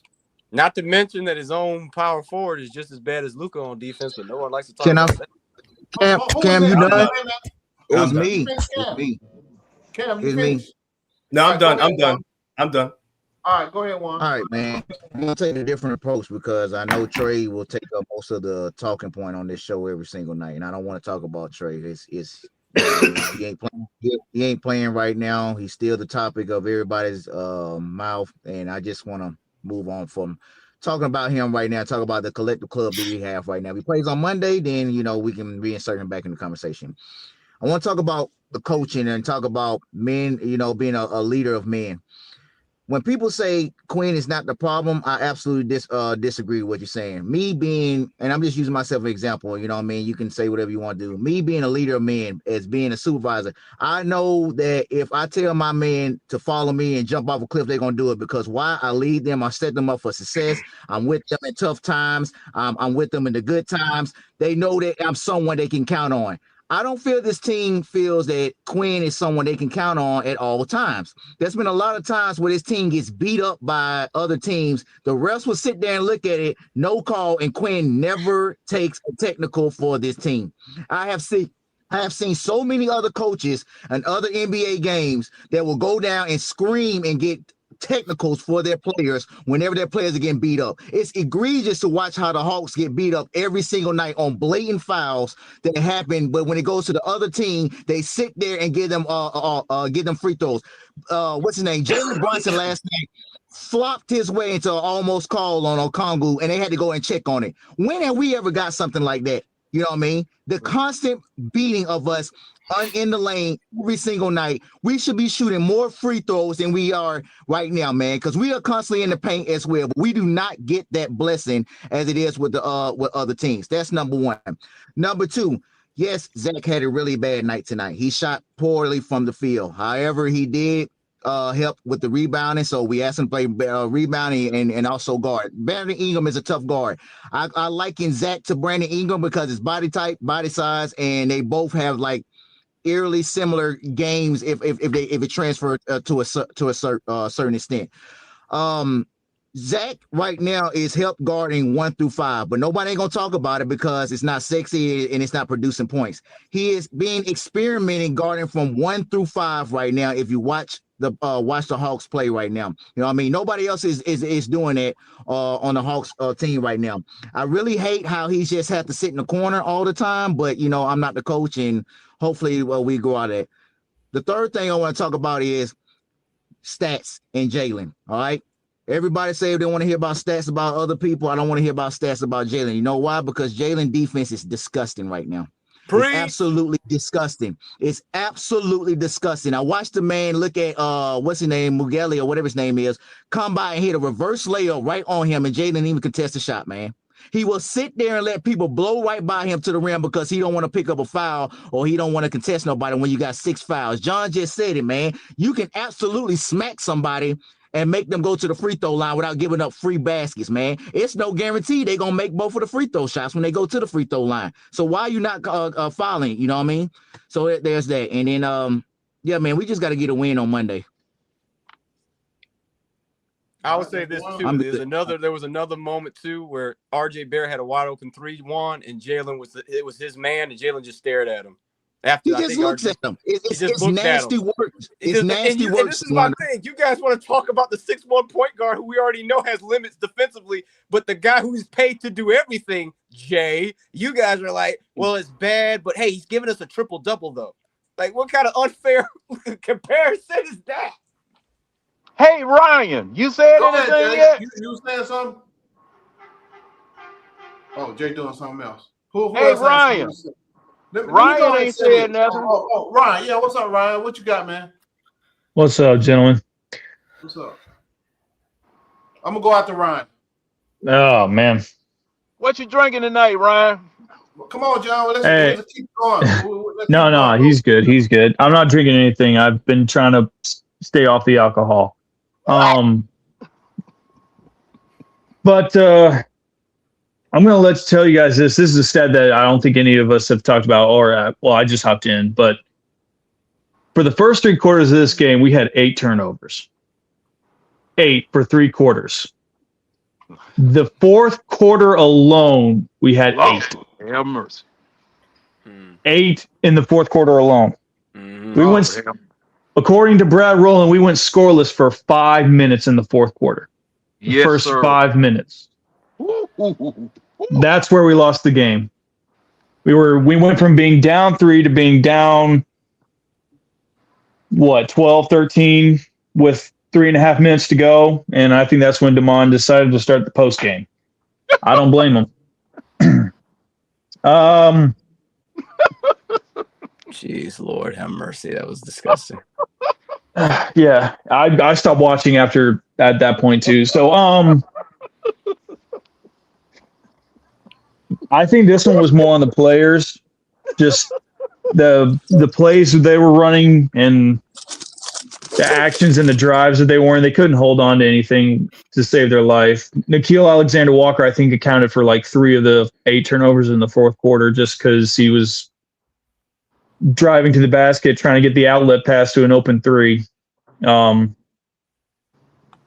Zach, my guy, you needed this to put your foot down and be like, this is what I can do. Now, what he needs to do is get, and it's funny you say one says that he needs to get Brandon Ingram on the phone and start training. Figuring out how Brandon Ingram plays. If Zach can be not like close to Brandon Ingram, Brandon Ingram's a 12, 13-year vet at this point, maybe 10. If Zach can play like Brandon Ingram, I think could be his ceiling at this point. But I'll take Mikal Bridges, like what Jay said. So you want to let him man? No, he's good. He's good. He's good. But yeah, I won't get too much, and then Larry can go. But sorry, we just can't. No, you're good. You're good. You can't be lax. Come in Monday and just do what you did for the first 3 quarters. And my cat's messing with something. Do what you did for the first 3 quarters and just finish out the games and close everything out. Go ahead, Larry. No, I'm next, and I'm Larry. Oh, my bad. I got a question for you guys, right? This is 3 parts. I'm going to go around the table. What was your expectation of this team at the beginning of the year? What's your expectation of the team right now? And what's your expectation of this team at the end of the year? Go ahead, John. My expectations never change. The season right now and at the end. NBA Finals, NBA Finals, NBA Finals. Fair enough. What you got, Larry? Sorry. You on mute, Larry. Yeah, I mean, you said you had feedback, so I didn't know if it was me or not. Also, it helped me not to interject too. Before this season, I felt like on paper we had the best roster that Quinn's ever had, pound for pound. So I was saying they needed to win 52 games. That is Quinn's high. That's when he was the best team in the West. So yeah, in a so-called weekend East, obviously that was mistaken. Other teams felt the same way, and they rose to the occasion, and we did not. Partially to injuries. I can't stand Quinn. I feel like bad coaching can ruin good talent. And I don't know, man. Right now, we're on that trajectory of play in again. And, with injury or not injury, I'm still waiting for that moment that I feel like Coach Quinn has given us a decided advantage over anyone. I've never seen it since he's been here. And now, yeah, I just feel like we're on that path of mediocrity again. And I don't think anything's going to change because Coach Quinn got like 20-something million left on his contract, and Tony cheap as hell. So, yeah, next. Okay, go ahead, Matt. So at the beginning of the year, when I looked at the roster in totality before the first preseason game, I said, this roster got a lot of holes on it. So I think I said 47, 48 wins to 6 seed. I think so. Like I knew Miami was going to be a playoff team. I knew Toronto was going to be a playoff team. Atlanta, I thought they could be like the 6 seed. I didn't. Like they have holes. Even if Trey's on the court, they have holes. Right now, the expectation right now, I would say to play consistent, to play where you have an identity, to play where you have a certain game plan going into each game. Like you're trying to attack a particular matchup. Like to me, Toronto, they were trying to attack Jalen. They were trying to attack Veet. Like anybody that, well, a lot of people thought was weak defenders, but Zach, like anybody they thought they had a matchup. Hey, Matt, can you just stay with what you thought, what the team was going to be beginning? I thought you said at the beginning. I'm in the middle right now, where we are now. Right, you talking about specifics. But what I'm saying, I want us to, the expectation I have now is for us to have an identity, is to find an identity, fair enough, and to play through that identity every game, because I don't think we have one. And then at the end of the year, I would expect us to be having found that identity. We've hit a stride at the end of the season where it's clear that identity is played through every night and it's consistent. Okay, fair enough. What you got, Jay? You ain't got nothing. My expectation on the year was just to make the playoffs. My expectation was just to make the playoffs without Jay, don't do that no more. Without having to go into the play-in. So that was my expectation on the year. So that's all.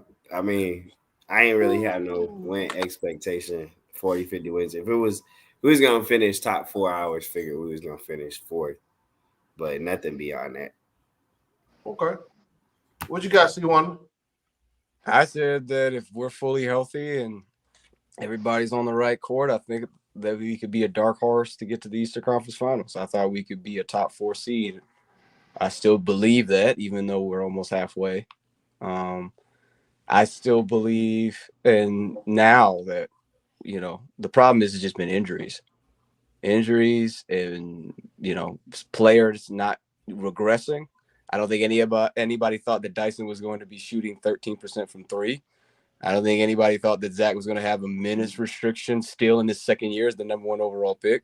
I don't think anybody thought that KP's pot situation would be so bad that he's only playing every 1 or 2 games every week. I don't think any of us thought that Trey was going to get an MCL sprain towards the beginning. there's, like I said before, there were a lot of unseen variables that screwed up this equation bad. It's not just one common denominator. It's several that have screwed this thing up. But it's still time for us to all get it together. I said I would love to see this team fully healthy and, like John said, 20 games at minimum to see what we can do. If it don't work, then yeah, as I said before, I'm open to trading Trey because we tried, bro. This is the best team we've had with you, and it doesn't fit. We're moving on with something else with JJ. But and now, so I will say this: the last part I will say is you said that what's my expectations for the end of the season? I believe if we're healthy, I believe we're going to be in. We're not going to be in the play-in. We're going to be in the playoffs. I believe that. Okay. I believe we're going to be in the playoffs. Fair enough, Marion. What about you? My thoughts at the beginning of the season was that we could win possibly 50 games if we stayed healthy with the personnel that we had. I looked around and I saw we had shooters. We had a 7-foot person coming into play, and had defenders in Na and Dyson. In terms of, I have to be in total agreement with what C. Wonder said, and that is that those things that have happened, nobody could have accounted for that, and I think that plays a major role in where we are now. But again, all of that forethought was based on the fact that I know that our coach is a win by the 3, die by the 3 kind of coach. Mm-hmm. Our coach is somebody who is going to be playing by the probability of us being able to hit as many 3-pointers as possible. And it's a probability-based offense, and he didn't care about defense. So to have shooters on the team is something that would benefit him. My expectation now is that, to be honest, I don't want to make any major decisions based on the probability offense of our coach. I just don't think that we should be making major decisions based on what we can do with Quinn, because Quinn has never proved to be a winner in terms of the the postseason. Quinn has always been a middling coach, and to suggest that we're going to make major structural changes to our team when we have good players, some of which are on good contracts, it doesn't make sense to do that just to get Quinn what he wants, because it's an unproven hypothesis that he can win even if he had his players. I'd rather see us go to somebody who knows how to win, somebody who cares about defense. Mm-hmm. And if we could do that, if we can right the ship, I would be ecstatic with what we have. And even with KP, even if we don't move KP and Luke, because I realize that we need those salaries coming off the books more than we need said player X or player Y until we can make a better trade. So that's the way I see it. Okay. Hey guys, I have to go dip early. I got to preach in the morning, so pray for me. But appreciate Appreciate you guys. sir. God bless you guys. Hey, Jay, Foot, just know I'm passionate, but I still love you guys. It's all nothing but love, okay? You mean you crazy? Hey, we all crazy. We Hawks fans. We still follow this team even though they make us look All right, crazy. We're delusional. Keep it up, boy. All right. Hey, Foot, I want to go after you, because I know you're going to give your spiel. I want to go after you. You already went. So No. This is the roundabout. No, who? Cam. Yeah, after the last person, I said. Okay. Go ahead, Cam. So my expectation at the start of the season was definitely higher to make to be a top 4 seed. I didn't expect us to be 1 or 2. I may have expected us to be 4.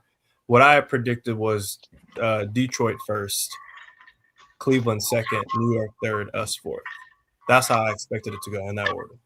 I know I'm off a little bit now, but so I had those high expectations before injury. However, I did throw in a couple of games, which is why I had us at the 4th seed, because I knew we'd have an injury or two, especially with KP.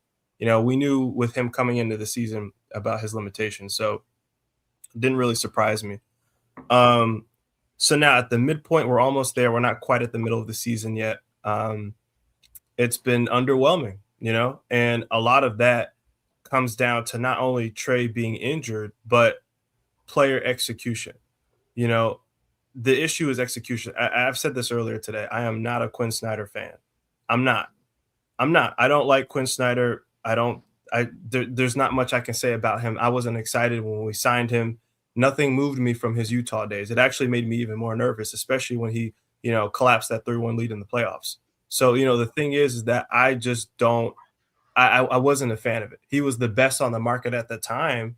Actually, no, that's a lie. Ime Udoka, I think, was the best, which I don't know what happened, but, the front office, right?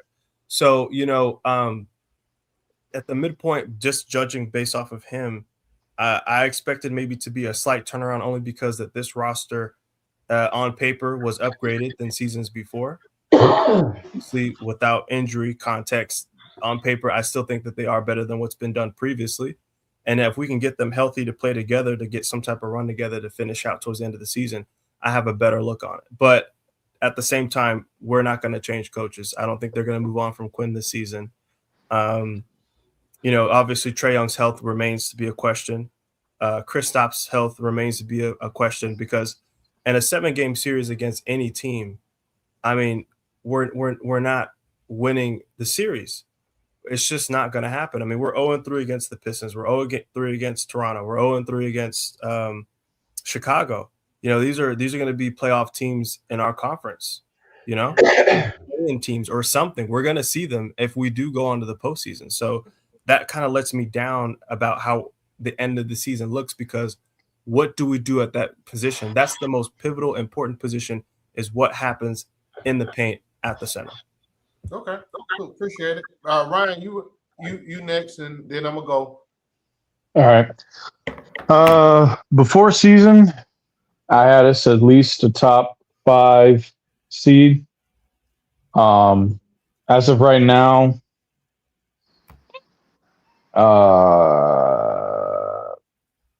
right now we're 10th. I mean, the East is still fairly close between the 6th and the 10th seed, so it's not too crazy and out of reach to get back up there. But at the end of the season, I hopefully will be at least like we can barely manage to get. We can squeak in to get the 6th seed. Okay, that's it. So before the season, I said I expect us to be a playoff team, not a play-in team. I factored in KP kind of just being ready for the playoff. I factored he wasn't going to play the whole year like in Boston. I already factored it in. That's why it's funny to hear some of y'all talk about this stuff. I didn't predict any wins. I know people, Marion left, but they were trying to get a number out of me. I said, give me 20 games to give you my opinion about this team like I did last year. Right? So I even factored in somebody else getting hurt for a short period of time. Right? So realistic. And also, that's why I said at least we will be a play-in. I didn't believe we were going to be like a 3 or 4 seed. And I wasn't of the belief that the East is weak. Right? When you look at these teams. I also understood that the teams that's in it is going to be different than last year. They were not going to be the same. I factored that in. So that's why I kept saying, y'all need to start with this the East is weak. Mid-season. I mean, right now, I expect us to be borderline play-in team. Unless something changes at the deadline. I still think we'll get healthy enough to be somewhat of a playoff team, but it's borderline. It's really going to be determined off what we do at the trade deadline. Always figure if the right move is there, we will make it. If it's not, we won't. I think this team already has a plan. What they want to do. This team, y'all heard me say it before. The Hawks and Trey Young has already talked about what each of them want and what the plan is going forward. in the offseason when he didn't get that extension. As a respect, they've talked to the dude, right? And or whatever. So don't know what's going to happen with him. As you recall, years ago when I said trade Trey Young, this was the reason why.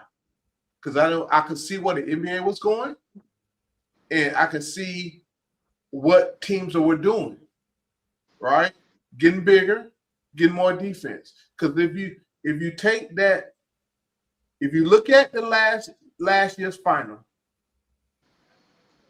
you see what's happening. You see what kind of teams are playing. The finals had some teams that were put together with pieces that complement each other. Nobody figured Indiana was going to make it. Ain't nobody up here thought Indiana was going to make it, right? I said 2 years ago, the Hawks are taking back over and we're shedding salary, which is exactly what we're doing, right? So at the end of the season, it depends. At this point, my expectation is to make sure we're flexible and able to move on into next year with options. Like I said, optionality, that's what y'all love to say, Auntie said. And again, this deadline, I think we're not going to be reaching. We're going to make a move that would help us in the future, I think. Whether it's trading or bringing in somebody or whatever, or sharing more salary. Because we set up now to have a lot of money at the end of the year. So I guess that's why I said I'm just chilling. Everybody up and down. We ain't winning. Bruh, it is what it is. We got expiring KP. We got Luke Kennard on the 1 year. We didn't extend trade. That's a lot of damn money. Right? Not as much as you think. I'll go after John.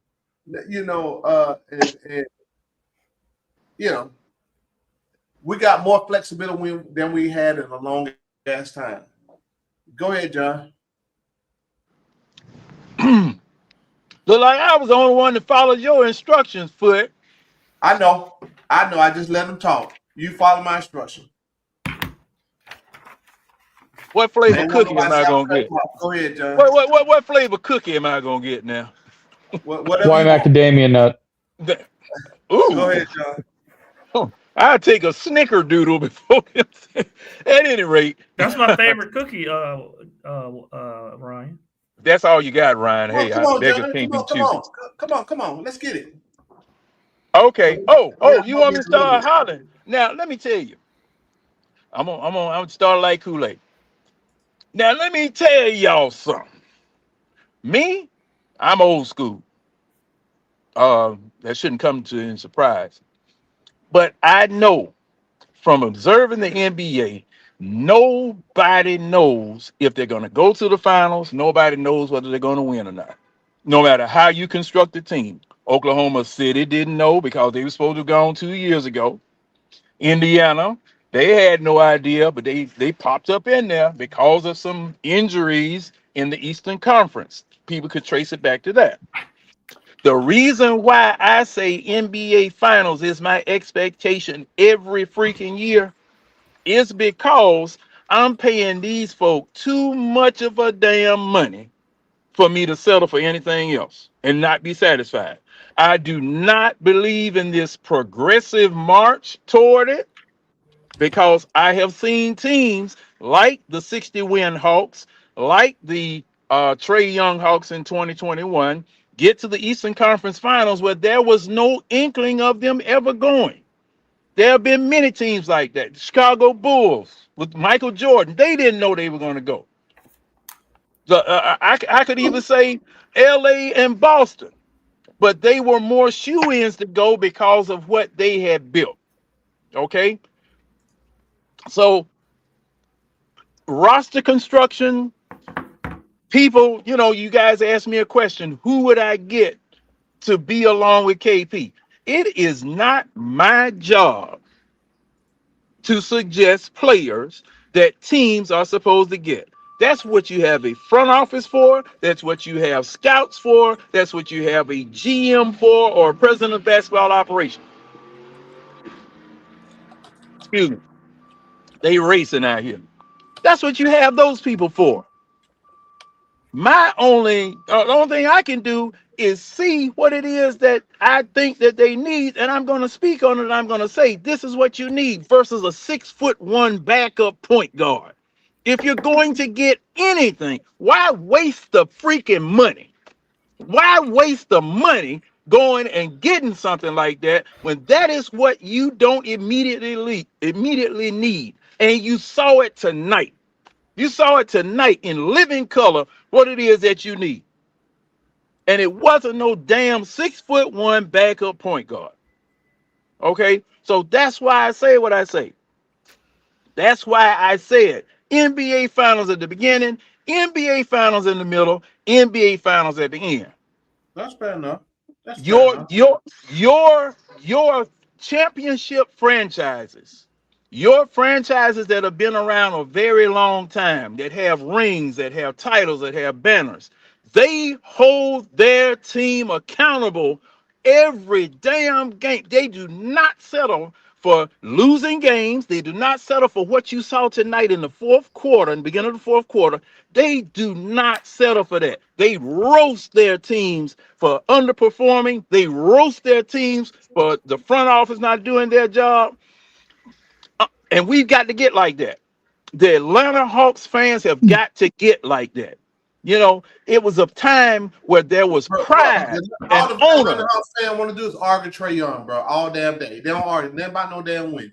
It's Trey Young. Yeah, well, there are some that do. There are some that do, but this is what I'm saying. It used to be a time that the NBA was not about money. It was about pride. Exactly. From the ownership all the way down to the players, to the man sweeping the damn floor. Okay? Owners took pride in hanging banners in their arena, no matter how much money it took for them to put together a team in order to do it. The buses, those folk up there in Boston back in the Bird years, the people with the 76ers organization, those people had pride. If you are treating the basketball team like a business, you sit up here looking at the bottom line, talking about you don't want to go past this apron, you don't want to go past that apron or whatever. Man, what the hell are you doing in the damn game? Why are you here? I'm done. Matt, do you want to explain the aprons to people, or do you want me to? No, I mean, the aprons are important. Because I feel a lot of people just don't understand how, like, I won't say detrimental, but how bad it is to get it, like, let alone in the first apron. Well, I'll talk about the cap, and then you could talk about, I'll talk about our cap next year, and then you can talk about the aprons. I got you. Okay. So my thing is the front office, and I keep repeating this, I don't believe we have a great front office. I don't, at the very least, I don't believe we have a strategic plan in the front office. I don't, from top to bottom. You know, I think that the errors in the team, the holes in the team were well documented before the season started. We didn't have a backup point guard. We didn't have, if we were really dependent on the 80. We got a backup point guard. Why do y'all keep saying that? Let me finish, Foot. I do not believe we have a sufficient backup point guard. That's fair enough. Especially compared to the upper echelon teams in the East and in the West. I do not believe we have a sufficient. Okay, who do you want to go get as backup point guard then? There's a number of guys. Portland has Caleb Love, that's available that we can go get. I mean, right now the pickings is slim, but I'm talking about that's my point. But no Foot. At the Caden Ellis. Go back to what I said at the beginning, Foot. I said we do not have a good strategic front office. That means back to the preseason, back to the summer. No, I understand, but it takes two to tango is what I'm saying. I got you, but these guys I'm mentioning, Caleb Love was an undrafted free agent. We could have signed him. I think he played in Portland for like $2 million, if that, maybe $1 million. We could have got him. Brandon Williams for Boston. We could have got him. Like there's Marcus Sasser for Detroit. We could have got him. Like there's a number of dudes around the league that we could have signed as a backup point guard. Wanted. No, you could have gotten Dennis Schroeder back if you wanted to. No, but I'm talking about guys that guys that cut you off, man. But what I'm saying, it's fan talk, right? What's the Hawks plan? But right? my point is it's not going well, so their plan is not working. That's what my point. It's not going well, so their plan obviously was ill-conceived. It's not working, and there were holes. They weren't like new holes that popped up. They were everybody knew that these were issues. Backup point guard, a third center, a second center. Really, I mean, come on now. I mean, everybody could have known Porzingis was going to miss, a fair share of games. So if you're really telling me they went into the season banking on the $80,000 two-way center that they got from Houston's G League team, we got some problems. Okay. Like backup wing, we didn't have a sufficient backup wing at the beginning. That's why I wanted to draft the wing. Like we didn't have one. So it's like the holes that are coming back to bite us now were holes in the summer, and that goes back to my talking about the front office. I don't think they have a plan. I don't think they're strategic. Can I interrupt real quick, Matt? But aren't we injured? No, these issues are regardless of injury. But so if we're injured and all guys are playing, then we should be okay because every team has like these just dudes who's written off. But go ahead. No, I mean, I think these issues are, it doesn't matter if we're healthy or not. There's still issues. Backup point guard, even if Trey was healthy, would still be an issue. Backup center, Porzingis, like we know the history. He's going to play about half the season, if that. It's not like something that just popped up out of we knew this already. Pre-existing issue. Backup wing, like Zach is healthy, we still have an issue with backup wing. Like it's an issue, regardless. Like Zach is healthy, it doesn't matter. Like we have an issue with backup wing. But hold on, that's one. So I don't think we have. I don't think we have a strategic, forward-thinking front office, right? I think so. Again, y'all fans, y'all stop. They stop listening to. We trying to win this year. Y'all no, I'm not talking about no. I said before the season, I thought we were going to be like a 6 seed. We were going to be a 5th or 6th seed, a playoff team, not a play-in team, playoff team. But that's been derailed. Okay, so that's one. Two, the front office, like back to being a strategic, forward-thinking front office. Well, I don't think we have one. Okay, so you look at next year, you and everybody, not you, but everybody, you and a lot of people say we got a lot of money going into next year. We got a lot of money. That's what I keep hearing. The whole reason we got KP is for money, money, money. Okay. Next year, I do not know a person who thinks Trey Young is going to opt out of his contract. I think most people think he's going to opt into $49 million. Most people. Okay. I don't think he's going to test the market. Okay. So Trey Young is at $49 million. Dyson Daniels is at $25 million. Zachary Richardson is at $16 million. Jalen Johnson is at $30 million. Onyeka Okongwu was at $16 million. Nas at $16 million. Asa Newell, who most people want to keep, is at 3.5. Vita's at 2. Mo G is at 2. Right? That's $160 million on the books for next season. Right? Right now, we have a 40% chance to get a top 3 pick from the Pelicans. That's anywhere between 13 and 15 million. That's 175. We also have the Cavaliers pick, which for right now, we're not going to trade it for right now. It's like 12 or 13th. So that's another 4 to 6 million, depending on where it ends up in the lottery. Or if it's late lottery, it's like 4 million. If it's lottery, it's like 6. Okay. So now, right, we're at 179 million, right?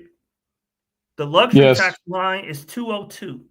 So we're $23 million, 23 to 24, depending on your math, $23 to $24 million before we hit the luxury tax, right? And then another $5 million plus that will hit the first apron, right? So for $23 million, let me tell you who are some of the free agents next summer. LeBron James. When I name these players, think who's going to come to Atlanta for $23 Matt, you talking about after KP fall off?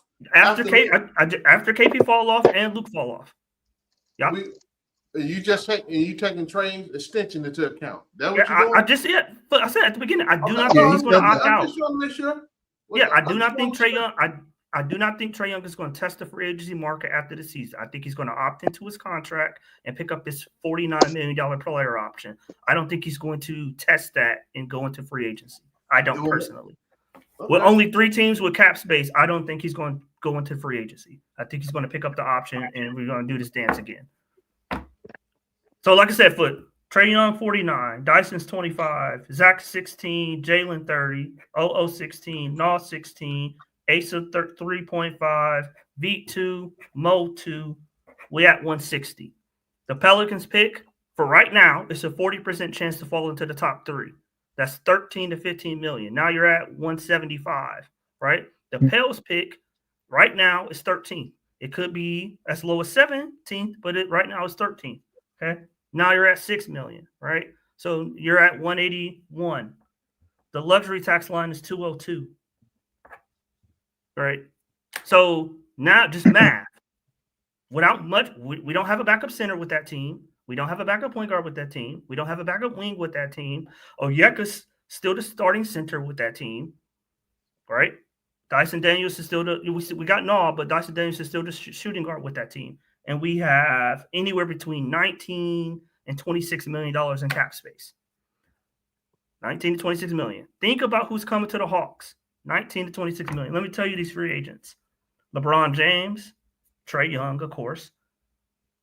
Zach LaVine, James Harden, CJ McCollum, Porzingis, Isaiah Hartenstein, who's on a $30 million contract right now, Andrew Wiggins, Tobias Harris, John Collins, Anthony Simons, Draymond Green, Kuminga, Norman Powell, Harrison Barnes, Lou Dort. We might be able to get Mitchell Robinson because he's only making $15 million right now, so we might be able to get him. We might splurge and pay him $20 to get him. That we'll be left with $6 million after that.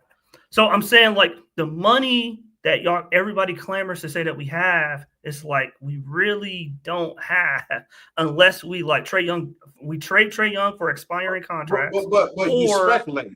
No, I'm saying right. You're true right now. I'm saying right. Things could change, but today, if Trey Young opts into his the only way we will, even if we trade Trey Young tonight, the only way we would have money, you still have to get back matching salary. The only way we would have money is if we trade him for expirings. Literally, if we trade him for 49 incoming salary that's going out, we're in the same $26 million cap space position that we're in next year. I mean, we're in the summer. So the only way to change things up, we will have to trade Okongwu and get back nothing. We will have to trade Dyson and get back nothing, or lower salary trade exception. We will have to trade Jalen and get back 2 players for the 30 and break it up. So it's like the money that people say that we have, and all this stuff is for moving pieces to create cap space. And like, to me, it's like you haven't looked at the books. If you looked at the books, you would see we don't have all this space in year 2 or year 3. That ain't a real thing. Because next year we're going to be in a lot of the same positions. That's why I talk about the moves, right? But what? I'll let Ryan go, but because Ryan, go ahead, Ryan. The 23 million, it dovetails into the first apron issue that we're butting up against. So with the first apron, when first apron right now, the threshold is 195 million. 195 million. So so there's only 6 teams that are in the first apron: Boston, Dallas, Golden State, Minnesota, New York, and Toronto. So right now, if those teams stay where they're at, they're hard capped at acquiring players via sign and trade. Using more, they have to use more of the tax mid-level exception out of the new trade mid-level exception. They have a signing. They can't sign a buyout player who's made more than the new team mid-level exception on previous contract. They have to use 100% more of their salary using more 100% in salary matching in a trade. So, and where the Hawks are right now, we have no restrictions and no buyout restrictions, so we're fine. And there's only one team in the second apron, and that's the Cleveland Cavaliers, and they're having their own financial issues, which is why Cleveland's can't really do much in terms of offloading players and draft picks, just because they're hindered. because if you're in the second apron, you have trouble re-signing your own players. You're capped at re-signing your own players. You're capped at who you trade with, and so it's and your assets are frozen. You can't trade. Your assets are frozen. Yeah, second round picks, and if you make a trade, it has to be literally dollar for dollar. exactly. You're having to send out actual cash in trades too. That's how a lot of teams like where the Hawks are get like trade exceptions and stuff like that, because they can only re-sign their own free agents. They can only sign the draft picks and sign players to minimum deals. So, I mean, granted, and I think Matt laid out a lot of good names in next year's free agency to go after, because right now the Hawks are 13 million below the first apron and 25 million below the second apron. So we're right there in that like wiggle room of, having like, we could go out and sign we could convert any of our two-way guys to full on contracts and probably still be okay. Cause like, and another thing too, and I don't think Matt mentioned this, but and I may be wrong, but is Mo Gay and Veet Krejci guaranteed, or are they non-guaranteed contracts? They're not guaranteed. They're not guaranteed. The reason I mentioned them is because I don't think people will want to cut Veet. We could save money. No, yeah. But I don't. Well, I mean, if we cut Veet, like, I think he's got 1 year left on his non-guaranteed deal. Which, if the Hawks are smart, they're probably. Is it this season? Actually, it's not 1 year. It's just not guaranteed. Okay. I'd have to go back and look at it, but I'm sure the Hawks are going to offer him a full on like multi-year extension. But I mean, so how we look right now? We're good. We're good. Like we're 13 million below the first apron. So I mean that means that next year, as it sits right now, we will be 48, about 50 million. 48 million below the first. Oh, I believe it, because Kristaps is going to come off the book and Luke Kennard is going to come off the book. So that's 40 million right there. So I mean, and the problem is, and people want to keep bringing up, and I'm not saying we go out and trade for AD, but if Trey Young opts into his contract and we get Anthony Davis, we're going to be well over the second apron, because Trey Young by himself takes up 30% of the cap next year if he opts in, and Anthony Davis is projected to get at least, he's got a $56-57 million option next year, and we have to extend it. And you got to remember next year, what Foot pulled up, it doesn't have Dyson's contract in there. It doesn't have the cap holes that's on there that's going to be taken off. No, it's got those holes in there. And doesn't count against the luxury tax line. Like if this was next season, we would be in the first. We would not the first apron. We would be. And a lot of people don't remember that we used the DeJounte Murray trade exception for Nikhil's contract. The exception. Dyson's is in, Matt. Nikhil's playing under the exception, so exceptions don't count against the luxury tax. Nikhil, I don't know. Yeah, if you play on exception, then because we used the trade exception we got from DeJounte Murray for But I'm just saying, Nikhil's deal. I'm just saying, if you if you look at, you could just do the number. I mean, you could just do the math on your own, No, yeah, absolutely. So I mean, like we're in a we don't have the money people think we have. Like we don't. Right.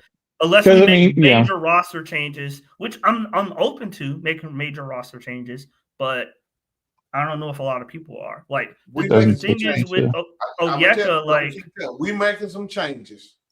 I mean, we could, but even Onyeka, even if I wanted to trade Onyeka, it's hard because it's where I'm going to find 16 and I think he has 17 now. Where I'm going to find 17, 8 and 3.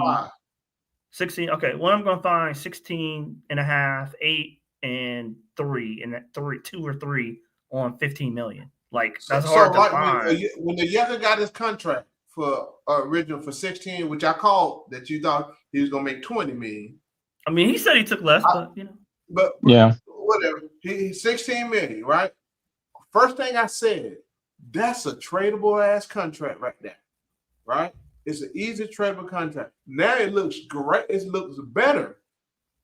You know. But I'm saying, if you want to trade him, are you gonna get somebody more expensive? But let me. Okay. So I don't think it's gonna be a problem if we want to get back something decent.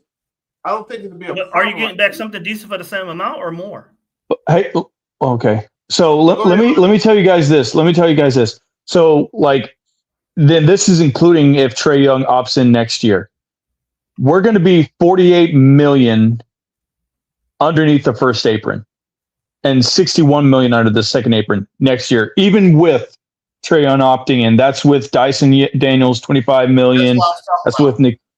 So like, as of right now, 1, 2, 3, 4, 5, 6, 7 players on our roster are guaranteed cash. And it's Trey Young at 48.9, Jalen at 30, Dyson at 25, Onyeka at 16, Nikhil at 14.4, Zachary at 13.8, and Asa at 3.9. Everybody else is non-guaranteed or two-way.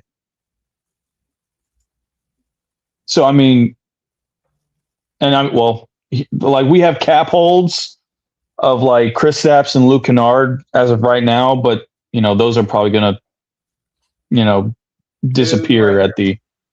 Oh, yeah, you got it pulled up right there. Yes, that's what I got the 48.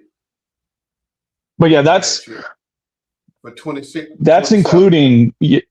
That's including Trey Young's player option if he opts in. So it's 48. 48. So, what are you on? Yeah, 44. Yeah, Sports Track? 48. But then you got to include Veet. That's 2. Yeah, Veet's going to get a good, decent extension. That's 44. It's not guaranteed. But those don't include. Well, I mean, I guess you don't want to include it, but that 44. They don't include non-guarantees. They don't include. No, I'm not talking about that. Absolutely. No. I know. I'm talking about the 44. Even the 44, like we didn't include the Pelicans pick. That's true. Which is a 13 to 15. And another thing too, we have 4 trade exceptions. We have one for $13 million, one for $3.5, one for $6.7, and one for $4 million. So we have 4 trade exceptions. Before we got to use that. Yeah, that's the bogey exception or exception. Yeah. Well, we got to use that. Yeah, we got to use that by next year. But what I'm saying is, even if I'm saying if you play it out, Foot and Ryan, and we get let's say we don't get a top. We guarantee Vic. Which one? Well, we don't know. Never mind. Go ahead. That was a year so before. The 40. Okay, so the 44, right? Most people. I mean, right now that Pelicans pick is projected to be right now. It's a 40% chance that it's a top 4 pick. I mean, top 3 pick. Right now, it's a 40% chance that it's the number 1 pick, and it's a 60% chance that it's in the top 3. Okay, so I'm just using the top 3 money. Okay, that's anywhere between 13 and the number 1 pick is 15. Start at 15. So 13 minus, so that's 31 million, right? If I include the number 1 pick, if I include a top 3 pick, that's 31 million on y'all numbers. That's 31, and then the Cavs pick is anywhere between 3 and it's a glitch or something. No, I think. My bad. Foot was reading the chat.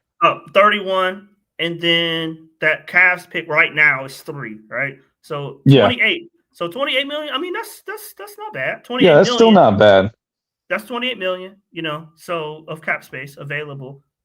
I just don't know. I think you can add Mitchell Robinson. If I go back to the list, I think you can add Mitchell Robinson for something. Oh, we forgot.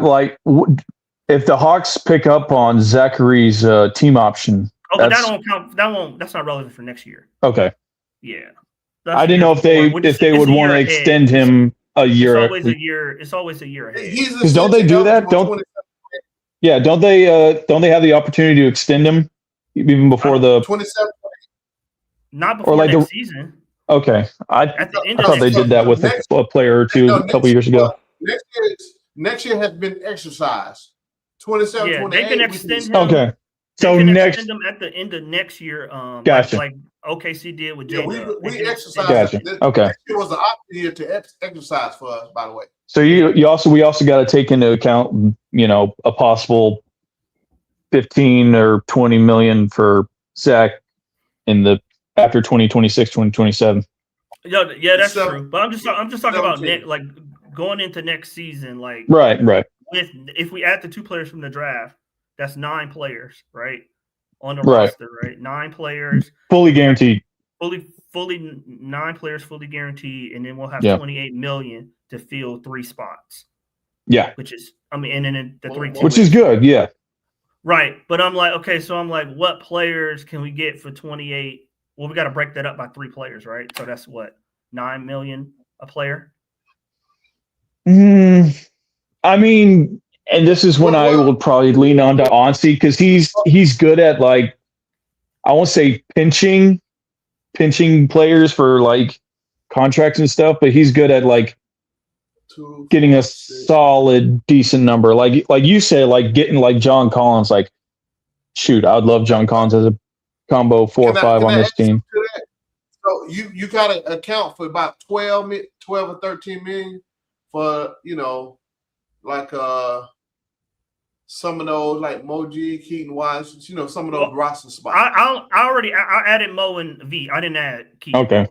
I added Mo and V. But so that I'm just that saying, got your 48 down to 44. Just to fill a roster spot, though.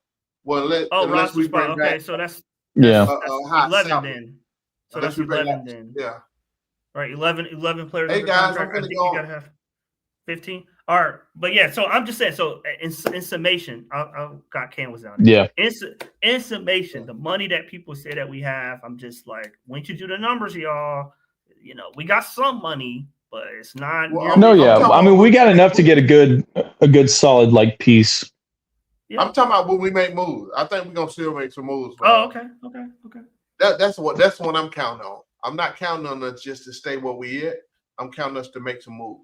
We definitely have to make moves, like you said, and I know y'all about to wrap up. So I'm gonna be quick. We definitely have to make moves, but I just want to make sure that we understand where the problem lies, right? And the problem lies definitely at the rim. That's the conversation that needs to be had. That's the conversation we need to focus at, and I'm interested to see what we do to get more size there before we do anything else. So and then also, I kinda, go ahead. Mm-hmm. I kind of agree, but there's more to it. The problem is just not at the rim. Right. The problem is it's not just at the rim, but I think that would we got to get bigger across. We just got to get bigger, period. Not just at the rim. Right. And I'm not saying just, I think I'm just saying in terms of what is priority. That is priority. Right. So I'm not saying that's the only end all be all, but like that's what we need. We need to and that's been the conversation the entire time of talking about this season, and ever since Atlanta decided to go small at the point guard position when we got Trey Young in 2018. So we have to understand that you need to have size, and if you're not going to have size, it won't work. We've known this for almost 10 years, yet the front office is putting more money into getting 21 Savage to perform in swag surf. So that's why I'm kind of like, I don't understand where, and again, maybe this is just me because my, aspect of perspective is, New Jersey, northern sports, right? I guess I don't understand how it goes, but now I understand now that the Bulldogs is the priority with college football and all that other stuff. But, you see the problem, you have to invest in it, and you don't. I don't know how long you're going to continue to go through that, because say that we do move Trey Young, say we do trade him, or he opts out, or whatever happens and he leaves. Don't get it twisted and to think that everyone else on that group, especially Jalen, isn't going to be noticing and won't make their decisions accordingly. Because I've been a Hawks fan. I'm 26 years old. Okay. I started following them 2007, 2008. My friend's brother was Mario West, who lived near me. So, I was really close with understanding what it was. And one thing that I know that they tend to do in previous history is piss off good players and trade them away or let them walk. And then we rebuild all over again. Can I answer that real quick? Mm-hmm. Being a Hawks fan since 78, something like that. But what I can tell you is that it takes 2 to tango, right? About pissing off player. Guys want to be here, right? I understand spending money, but you got to look at this. Is why I always say who the hell is available? Number one. Not only availability, who wants to come here? Number two. You've seen over the past few years, folks want to team up to win, right?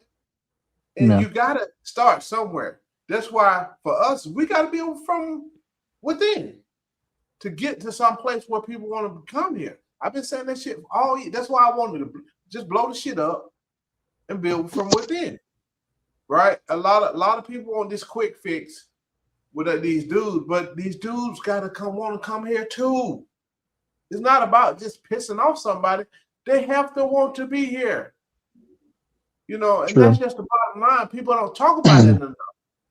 But man, I'm finna go over here and shut this thing down, bro. You got something to say, Ryan? Matt, it's just one quick question. Matt, if we get AJ to Bonstar, are you starting him over Zach? No. Okay. No. That's it. That's all I wanted to ask. You know, all right, chat. The other's not on Trey's level. What level Trey level? What level is Trey on? Hey man, chat. Hey man, smash that like button before you get up out of here, man. We appreciate you. And Rob T, you've been talking all night about Trey not being a problem. Ain't nobody say he's that damn problem. You've been talking all night about that. But he's part of the problem. But he ain't the problem. It takes a team to win, takes a team to lose. Just take all 5 guys who are on the court out there, regardless who folks like, who folks don't like. But hey man, we on again Monday. Toronto Monday, right? Yep. Okay. Yes. All right. So we'll be back on there. Appreciate all y'all for coming on, man. Yes, sir. Have a great night, guys. I keep that shit on me. That shit on, yeah. I keep that shit on. Yeah. The telephone racks for the drip on me. Keep that shit on. Blowing on the Zion, sipping lean. I keep that shit on. Bad bitches recognize me. I keep this shit on. Yeah. I keep that shit on.